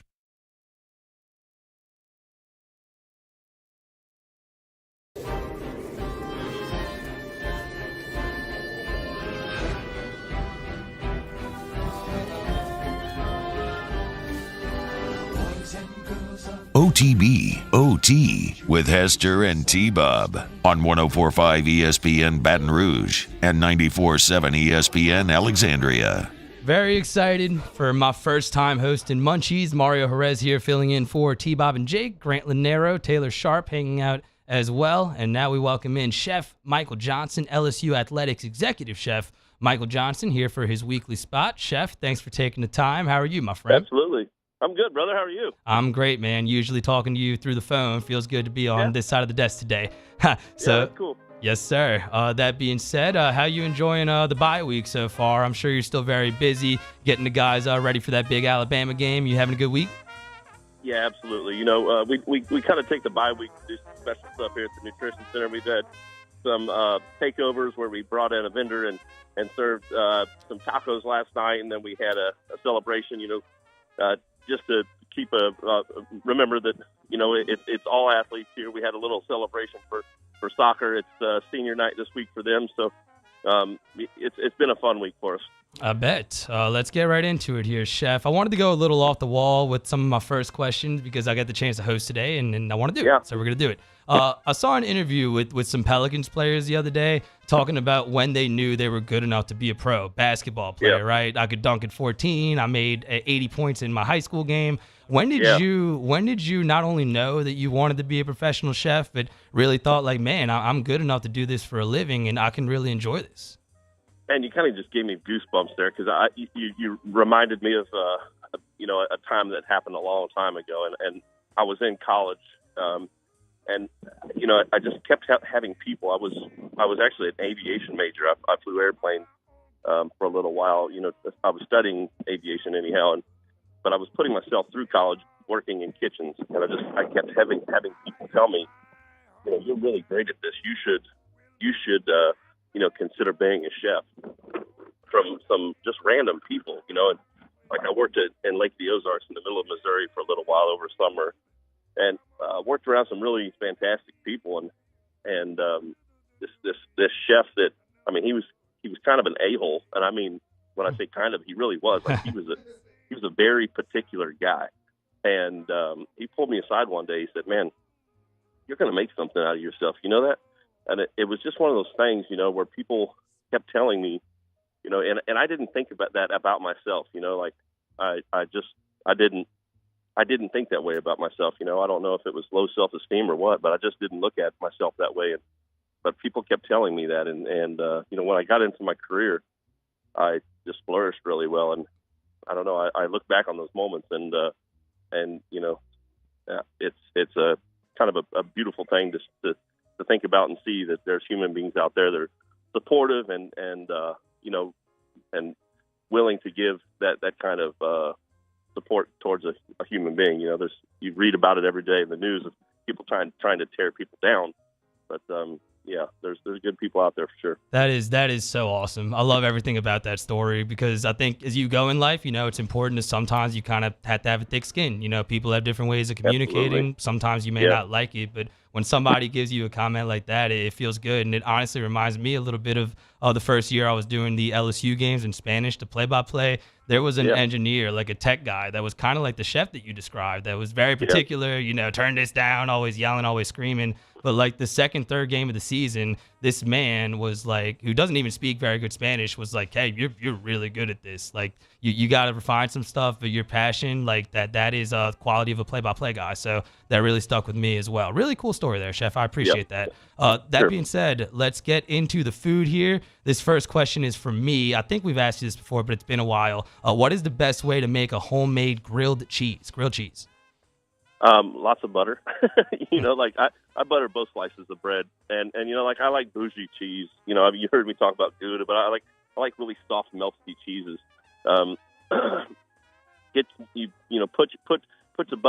Put your first buttered side down first, and let it get brown, and then when you turn it in, you put your cheese on it while it's hot, and the other side is down, and cheese kind of helps weigh the bread down and toast the other side of the bread. But the first toasted side, as you turn it over, because it's hot, melts the cheese. So when you stick it together, brother, boom, it's done. Oh, man, that sounds so good. I always get so hungry during this segment, even more so when I'm hosting. Another question that I think we've asked you, but it's been a long time. What is the best unusual topping for a burger? You know I love my cheeseburger, Chef Johnson. I like a barnyard burger. Like, I love to put a fried egg on top of my burger. Not everybody's into it, but there's something special about throwing, like an easily or an over easy cooked egg and biting into it and having like egg yolk dripping down your chin. And I like bacon jam on a burger too. It's kind of, it's not something everybody puts on a burger, but it's definitely something I like to put on my burger. I've had kimchi on my burger before, which was kind of interesting. But I really love a fried egg. That sounds really good right now. Hashtag Munchies from Craig Granger. I have a lot of friends from Spain. I know they love eating octopus over there. Any suggestions for preparing fresh octopus? Yeah, so octopus, it gets tough quick. So you need to either, if it's fresh, you can grill it really hot, really quick, and not cook it super through, and it'll stay tender. But if you're, I think the best preparation really is to braise it first, and almost cook through it. Cook the connective tissues through, and then chill it. And that braising liquid will help flavor the octopus, which way you want to go. And then you chill it, and then you grill it again once you're ready to serve. And I really love a well done octopus, man. It's something special. I remember doing an octopus dish in Seattle, and I braised it in like a red wine and citrus with some orange and lemon and lime in it. And we served it to just a select group of people at a Seahawks game, man. And they were just head over heels about it. And, not everybody's attracted to octopus, but it's definitely an interesting dish, yeah. Open-ended question here. Chef Michael Johnson is on the phone in his weekly spot. Hashtag Munchies. Get your questions into the Bayou Ford YouTube chat. What is the granddaddy of spices? That's a good question. I don't know. I think probably salt. I feel like salt was probably one of the first ones that was ever used for curing, and I don't even know if salt was originally used for seasoning. I feel like it was originally used for curing, and I think as I think back about it, in my mind it's salt. All right, Chef. This can be like, any kind of appetizer. Like, I know there's some higher class appetizers than others. I love like potato skins and Maz sticks. Other people like egg rolls and sausage and stuff like that. But what would you consider the best appetizer, or like the best tier of appetizers? Gosh, I like foie gras. It's epitome of starting a meal off right, or even escargot. I have a particular liking for helix snails done right. You bake them or saute them, or really what you do is you put bacon fat or butter in this dish and then bake them at like 500 degrees. And I don't know, I really love escargot. Probably another one would be sweetbreads, which is the thymus gland of a cow, and a lot of people will shake their head at that. But when it's done well, it melts like butter. It's super tender, and I don't know. Those three things. If you were asking me what my, if I was sit down in a restaurant and you told me I could have any appetizer, I would be stressed trying to decide between those three. So I love cheese fries. I think you know that. I love cheeseburgers, but I love me some cheese fries too. And I've heard you come on here talk about higher class cheese fries like poutine and stuff like that. I think that's the right name for it in Europe. Poutine. But if you were, say I was on like death row and you had to prepare me my last meal, like the best possible meal for cheese fries, what would go into making those cheese fries? It would be like a 12-ounce Idaho potato, first of all. Just a massive potato cut into like not just fries, but like country style fries, like big wedges, deep fried, and so they're crispy on the outside and soft and steamy in the middle. I think like a beef debris style poutine that has like a chipped beef and gravy over it, and I don't know, you put those squeaky little cheese bits on, and there's something special about when they melt cheese curds. I don't know if I have to be special with the bougie with this cheese curds, because I think they're pretty cool and awesome already. But I do think where you source those materials from, like having some really high grade beef debris. I think that would be nice. Man, that sounds really good. I guess last one here, and we can let you go, Chef. Halloween season, #Munchies. What is your favorite thing to make with a pumpkin? With a pumpkin? Yes. Probably pumpkin pie, It's just one of those seasonal deals that goes really well. I think the spice that you put into it's important. I really love seasonal foods, and I think, if we're going to talk about something that I really enjoy, pumpkin pie is at the top of that list. Chef Michael Johnson giving us a few minutes for Munchies. The chat is making fun of how I say poutine. I thought I had it correct, but either way, man, that cheese fry dish sounded so good. We got to make that happen. Not with me on death row, but we got to make that happen. Sure. Absolutely. That was a little joke for the real OTBers out there. Chef, thanks for the time, man. You have a great weekend, my friend. Absolutely. Take care. Yes, sir. Chef Michael Johnson giving us a few minutes there, man. Taylor, I make fun of T-Bob sometimes because he sits here and makes these faces like he's drooling, but I see why he does that now during this segment. Like, I'll get even hungrier from this side of the desk when Chef comes on. For sure, man. Like the cheese fry thing, that sounded so good. Man. I knew you were going to ask about cheeseburgers. I mean, we were talking during break, and I'm like, all right, here goes Mario going to talk about cheeseburgers for about 12 straight minutes. But, hey, man, you mixed it up. Deviated a little bit. That's what you do on radio. Be honest with y'all, the last two segments will be pretty freestylish. We'll do Ask the Bench to wrap up the show. Maybe we'll talk some NFL in the next segment. Interact with us in the chat. There's still close to 200 of you in there. Y'all have been awesome throughout the show. If you have any suggestions for any topics or any thoughts you might want to add, we will discuss it here on the other side of this break. Mario Jerez, Grant Lanero, and Taylor Sharp filling in for T-Bob and Hester. This is Off the Bench on 104.5 ESPN Baton Rouge. OTB, OT. Go to centralplumbing.org, 925-8552, centralplumbing.org, 925-8552, centralplumbing.org. That's the website, and for 50 years, they've been taking care of all your plumbing needs. But it's not just residential. If you have an office or your big business and you need your plumbing needs met, you go to Central Plumbing, and they got your back. And with 5 decades of experience, they've seen how they can fix it all. Remember, 24/7 emergency service, so they are there when you need them. And everybody's license monitored. There's flat rate pricing, great warranty coverage. Centralplumbing.org. Once you go to the website, you'll see right on the homepage that they have the fleet ready to go. So no matter what you need, no matter how big that job is. Now, certainly in emergencies, like T-Bob mentioned, they can come in, they can help you out. 24/7 also means 365. We know that. 225-925-8552. Don't worry with the holidays coming up. Hey, even during an LSU Alabama game, yes, emergency does mean during that time as well. Go to centralplumbing.org, centralplumbing.org. Our listeners fire off their opinions on the jimsfirearms.net hotline at 499-1045. Keep listening for your next chance to shoot us your thoughts with the jimsfirearms.net hotline on 104.5 ESPN Baton Rouge. There it is, the extra mile, on the border of expected and extraordinary for those willing to go further, like vans customized for work or play, with safety and tech to keep you connected. Supported by a 5-star sales, service, and finance team. And backed by the 1-star you know. So go the extra mile.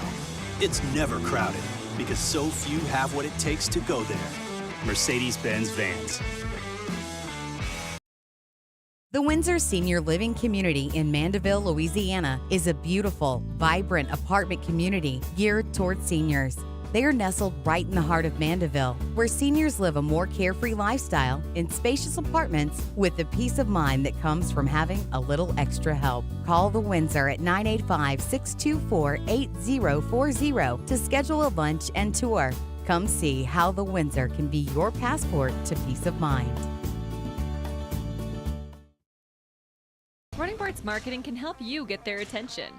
Imagine your brand's message on a giant LED billboard truck that can't be skipped and is nearly impossible to ignore. Running Boards Marketing is the leader in effective and affordable advertising on digital mobile billboards, which are 2 times more effective than traditional billboards. With a 97% recall rate, you'll leave a lasting impression with your customers.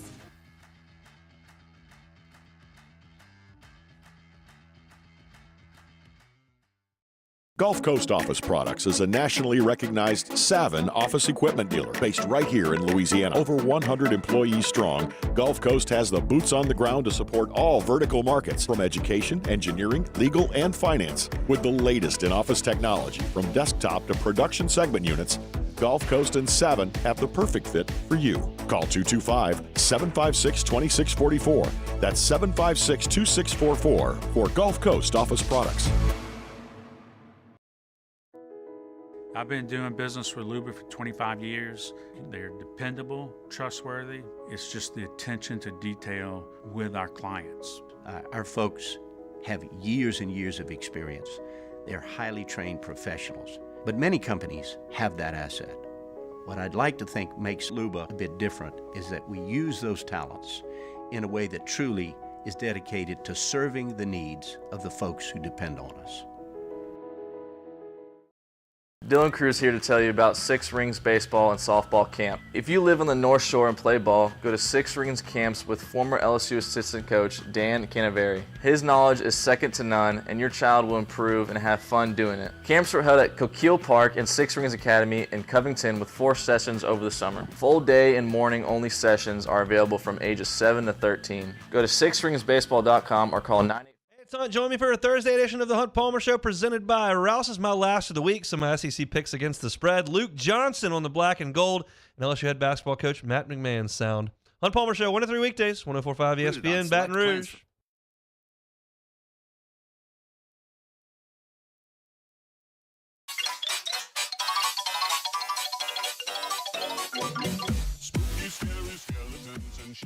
All-Star Toyota presents Off the Bench with Hester and T-Bob. ESPN Baton Rouge, New Orleans, Alexandria, and 1130 The Tiger. Not have had a Pizza Planet at Hollywood Studios. Yeah, they did. It's a Disney property. Because you can buy tons of Pizza Planet stuff at Disney. Yeah, Hollywood Studios is one of the Disney parks. My bad. You were thinking Universal I was thinking Studios. Universal Studios. No, yeah, My Hollywood fault. Studios. Yes, yeah, you are. they have Okay, one. my bad. Yeah, you are absolutely correct. Man, don't come after that, man. Agatemp Baton Rouge, AgaTempBR.com. Ooh, gumbo. That'd be great. AgaTempBR.com, Agatemp Baton Rouge. For all your AC, heat, and electrical needs, go take advantage of the place that has incredible reviews. The customer service is second to none. Get that service to the highest degree. That's their kind of core ethos mission statement, but they back it up. Go check it out today. Trust me, you're never going to go anywhere else. I promise you. Agatemp Baton Rouge, AgaTempBR.com. Once you go to that website, remember you can schedule your appointment right there on the homepage of the site, and they're going to tell you exactly who is coming to your home. They're going to give you a bio of who is coming into your home, and you're just going to have peace of mind, and you know they're going to do a great job. 5-star reviews all over the place. AgaTempBR.com. My favorite part of filling in for Hester and T-Bob is the live reads and the recorded live reads. T-Bob is the most ADD person that I know, but he always comes back and gives the company love. Shout out to our friends at Accutemp. They do a great job. They fixed my AC a couple months ago. If you remembered, it wasn't working, but the live reads always kill me. And Grant was so confused. He didn't know if he pulled the right read, if that was the right company. He thought he was going to get in trouble. That's my favorite part of hosting. He tried to argue with me yesterday. He's like, Taylor, there's no way they had Pizza Planet in Hollywood Studios. I'm like, it's a Disney park, T-Bob. Yes. Haven't you been to Disney like 100 times? Yes. Well, it used to be called MGM Studios. Yes. That's probably why T-Bob got confused there. But, man, it's got me wanting some Pizza Planet, honestly. The food at Disney World, I remember being so solid. Like, I know generic chicken tenders, fries, hard to mess up, but they had a restaurant, like a sit-down restaurant in Tomorrowland, which to this day had the best chicken fingers I ever had in my life. I was like 15 years old, but yeah, need to make it out to the parks, bro. I have never heard anyone say that they were going to go to Disney World because of the food, but shout out to you, Mario. Yes, we'll make it back to Tomorrowland. Taylor was pretty animated during the break because of some of the topics here on ESPN, and I want to discuss it because Dan Orlovsky just said on national television that Sam, I was about to call him Sam Bradford. Sam Darnold. Same thing. Sam Bradford kind of looked like a Ram, and he got drafted by the Rams. I thought that was hilarious. But our boy Orlovsky says that Sam Darnold is the best quarterback in any Kyle Shanahan system since Matt Ryan. That's our second Matt Ryan mention of the day.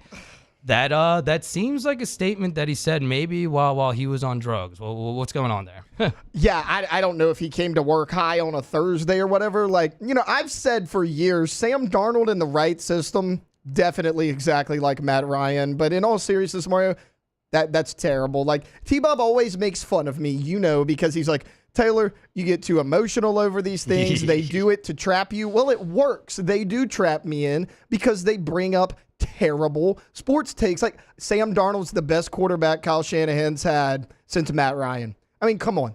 We're supposed to listen to Dan Orlovsky? Get out of here. No, it makes for good radio. We normally agree. Maybe sometimes Lamar Jackson, I know that you think they hype him up too much. All your analysis and critique is correct. I kind of just look at the good stuff. You look at the bad stuff. But some of the stuff they say is just very outlandish. And that's just the football coverage. That was one television. The other television was talking about the Lakers because, of course, and being a Lakers fan must kind of suck. Like, it's kind of similar to what you go through as a Cowboys fan. Like, just constant criticism. Sometimes it's factual, sometimes it's not. And when things are going good, they ride you really hard. But when things are going bad, man, they will rip you. And they are ripping Anthony Davis for his first performance of the season. And maybe they should. I don't know if y'all have been keeping up with the Lakers and Nuggets, but the Lakers' whole thing, the whole narrative was they were mad that the Nuggets swept them. And then after, at the title parade, the head coach, I believe, said, "Who's your daddy?" And they were just talking smack while drunk at a championship parade. I don't think it's a very big deal. The Lakers did. They were talking all this smack, Anthony Davis in particular,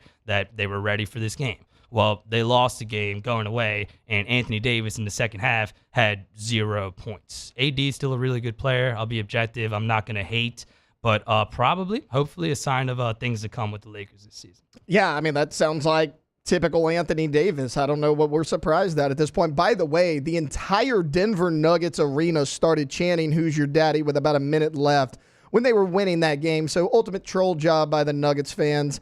I love it. As someone who doesn't really like any New York or LA sports teams entirely because of the media coverage, I'm with you on this one. I think it's a great day to not be a Lakers fan. Yeah, I'm also not down with the LA sports. I hate on USC all the time. I hate on the Lakers all the time. Honestly, I do like the Dodgers, but that's just because I went to Dodger Stadium once in 2006 when I was 12 years old. Apparently, the Dodger dogs are good. They are amazing. I was literally getting ready to say that with my next breath. Like, I just talked about the chicken tenders in Disney World. The Dodger dogs might be, to this day, the best hot dog I've ever had. And honestly, to me, it was just crazy, man. I know people down here crazy about baseball. Like, Hunt takes trips to Wrigley Field to see the Cubs all the time. But to me, it was crazy seeing a 60,000-seat stadium there to watch professional baseball. Like, that still sticks with me to this day. Have y'all been to any major league ballparks ever? Yeah, I've been to the Astros game about 3 times. Last time I went, I saw Verlander pitch. Didn't even know he was going to be on the mound. Just the luck of the draw. So I got to see him pitch in person. But, yeah, I mean, I'm not a huge baseball guy. But, yeah, I've been to a few Astros games. Been to the new Yankee Stadium. I went to Yankees Mariners back in, I want to say 2015, 2016. Nice. So it's been a while, but it was a good experience. The fans around us were pretty cool. I like both teams, so I got to watch. I was a Yankees fan when I was a kid. Now I don't care about them, but now I like to watch the Mariners, so it was a good time all around. Rangers and Diamondbacks in the World Series, I believe. Yeah, that's correct. A lot of people talking about not the best matchup in terms of ratings and stuff, and I hate when people do that. So just out of spite, I might watch the World Series. And I might bet on Diamondbacks. It's a cool story. Yeah, I would. That's the team I would bet on. They're hot right now. They had a bad season last year, lost over 100 games last season. They've completely turned it around. They barely made the playoffs. They were down 3-2 to the Phillies. They rallied off 2 straight wins. Like, they look good right now. I mean, I'm not going to count out the Rangers as well. It's one of these games where it's like, I don't feel great betting on either team, but yeah, I guess I'll roll with the Diamondbacks with you. Brent Simino calling me out in the chat, rightfully so. I said the Dodger dog was the best hot dog I've had in my life, and Brent says better than a Lucky Dog at 4 a.m. Come on, bro. Those Lucky Dogs after midnight hit good, man. After the Saints beat the Colts in the Super Bowl 2010, that was my first meal when I was kind of coming down from the euphoria of the Saints winning the Super Bowl, and Lucky Dogs are definitely a close second. Brent, thanks for the interaction. All right, that'll pretty much do it for the show. We have one segment left on the other side of this break. We will wrap up with some Ask the Bench. Interaction has been awesome in the Bayou 4 chat today. Please get us some questions. Ask us anything about LSU, Alabama, about football, about life. We will answer it for you on the other side. This is Off the Bench, 104.5 ESPN Baton Rouge. OTB, OT. Go to All-Star Toyota of BatonRouge.com, All-Star Toyota of BatonRouge.com. You want to go to All-Star today? Whether you're looking to buy new, used, maybe a Toyota certified used vehicle, that's where you still get that excellent warranty coverage. Maybe you just need a rent. Maybe you need a lease for a few years. You want like a new car. Look, the bottom line is that All-Star can be your guide. They can find you exactly what you need. Go to All-Star Toyota today, All-Star Toyota Baton Rouge. Go to the website, go to the top left corner of the website, click on new, and then scroll down to build your Toyota. Remember, you can add whatever you want to your Toyota. You can take away whatever you don't want in this brand new Toyota. It is customized to your likings, whatever you want. You want to go black on black on black in the murdered out Mini like T, you can do that. You can do the Stormtrooper look with that new 4Runner. You got all white with black tires and rims. You can do whatever you want. It is yours to customize. Go to the website to do it today, allstartoyotabatonrouge.com. In times of need, get a full list of phone numbers, websites, and other important emergency information on the Demco Stormwatch page at 1045ESPN.com.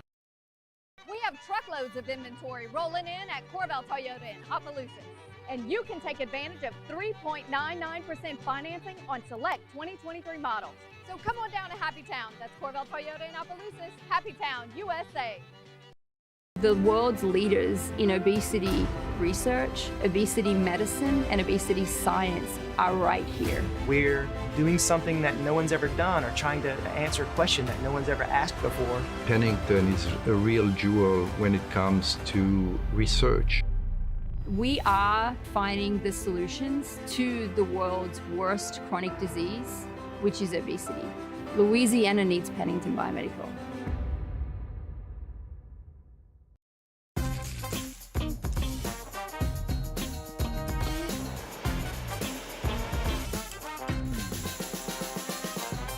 The best kept secret in town is out. Discover Tallulah at the Renaissance Hotel on Bluebonnet.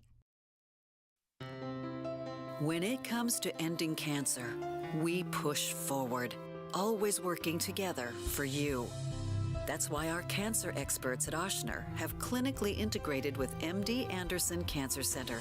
This means advanced cancer care, including access to life-saving clinical trials and integrating care to treat the whole you. Introducing Ochsner MD Anderson Cancer Center. Long live you. Life in Louisiana is a song. A symphony of sound, colors, and movement. Life is here, now. For life's moments, big and small, always there. The right card, the right care. Electricity is all around us, and our families depend on it. Every day is sparked by the power of a cold drink or a warm meal, a movie night, and a comforting light at the end of a dark hallway. From sunrise to sunset, playtime to bedtime, our team is ready to take care of your electrical needs. Even in the case of an after-hours emergency, the light in your life shines brighter with Mr. Electric. Scoocha, fall in the air. Fall is right around the corner, which means fall fishing is, which means it's time for you to take your boat to the next level with front-to-back boat service in a bunch of different ways. You want a custom stair job, you can have a ton of fun out there on the water. They can do that. What about a spot lock trolling motor? So you stay right where you need to in casting lines. Or sonar that's let you see the fish under the water before you cast. All of your maintenance needs as well. It's Matt Moscona inviting you to join us for Thursday's AFR, presented by the Aesthetic Medicine and Anti-Aging Clinics of Louisiana. Mike Triplett, Ryan Clark, our Fantasy Blitz. Join us for Thursday's AFR, 3 to 6, 104.5 ESPN Baton Rouge.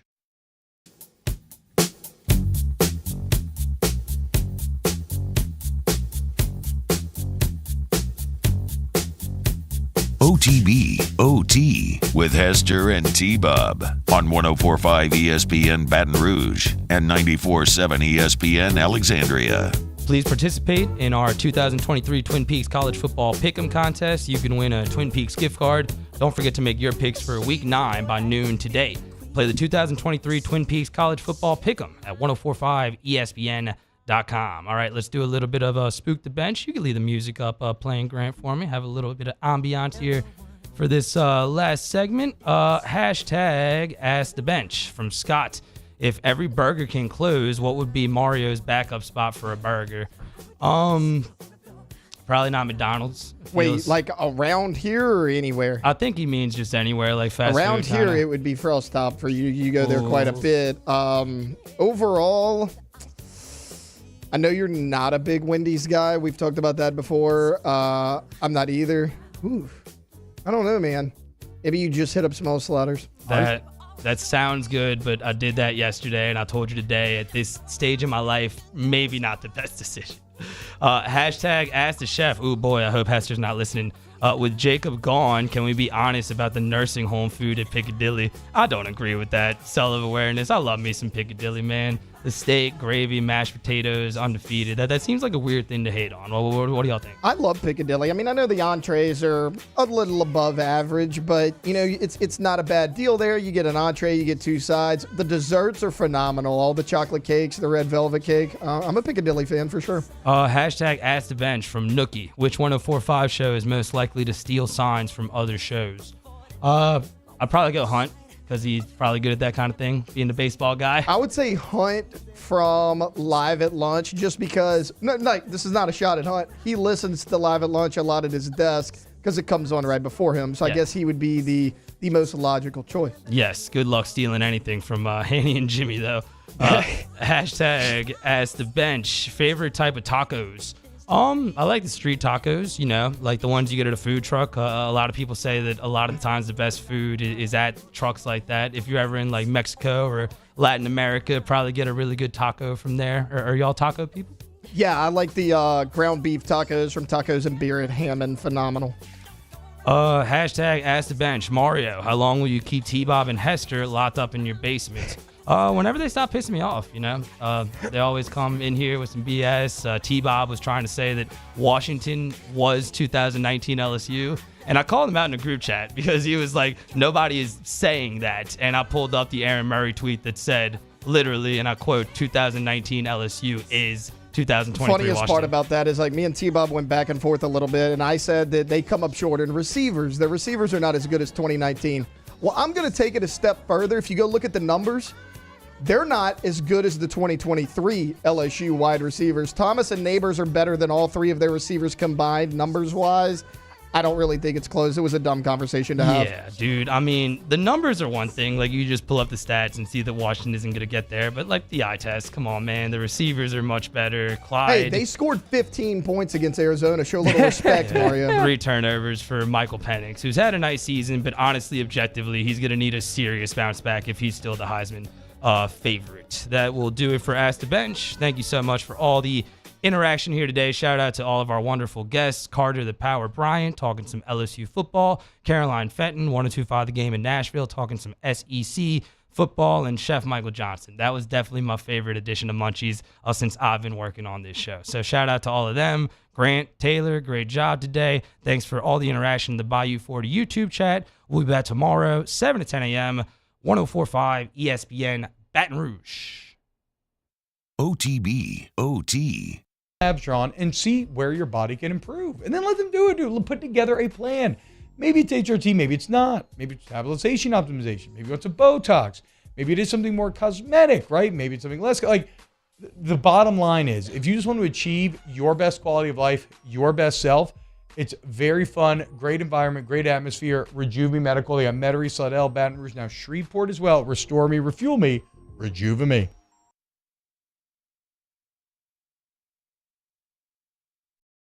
When is a taco more than just a taco? When it's Government Taco. Voted best tacos 3 years in a row by 225 Magazine, Government Taco puts the most delicious spin on tacos the capital area has ever seen. With creative combinations like the Magna Carrot, the Philly Buster, or the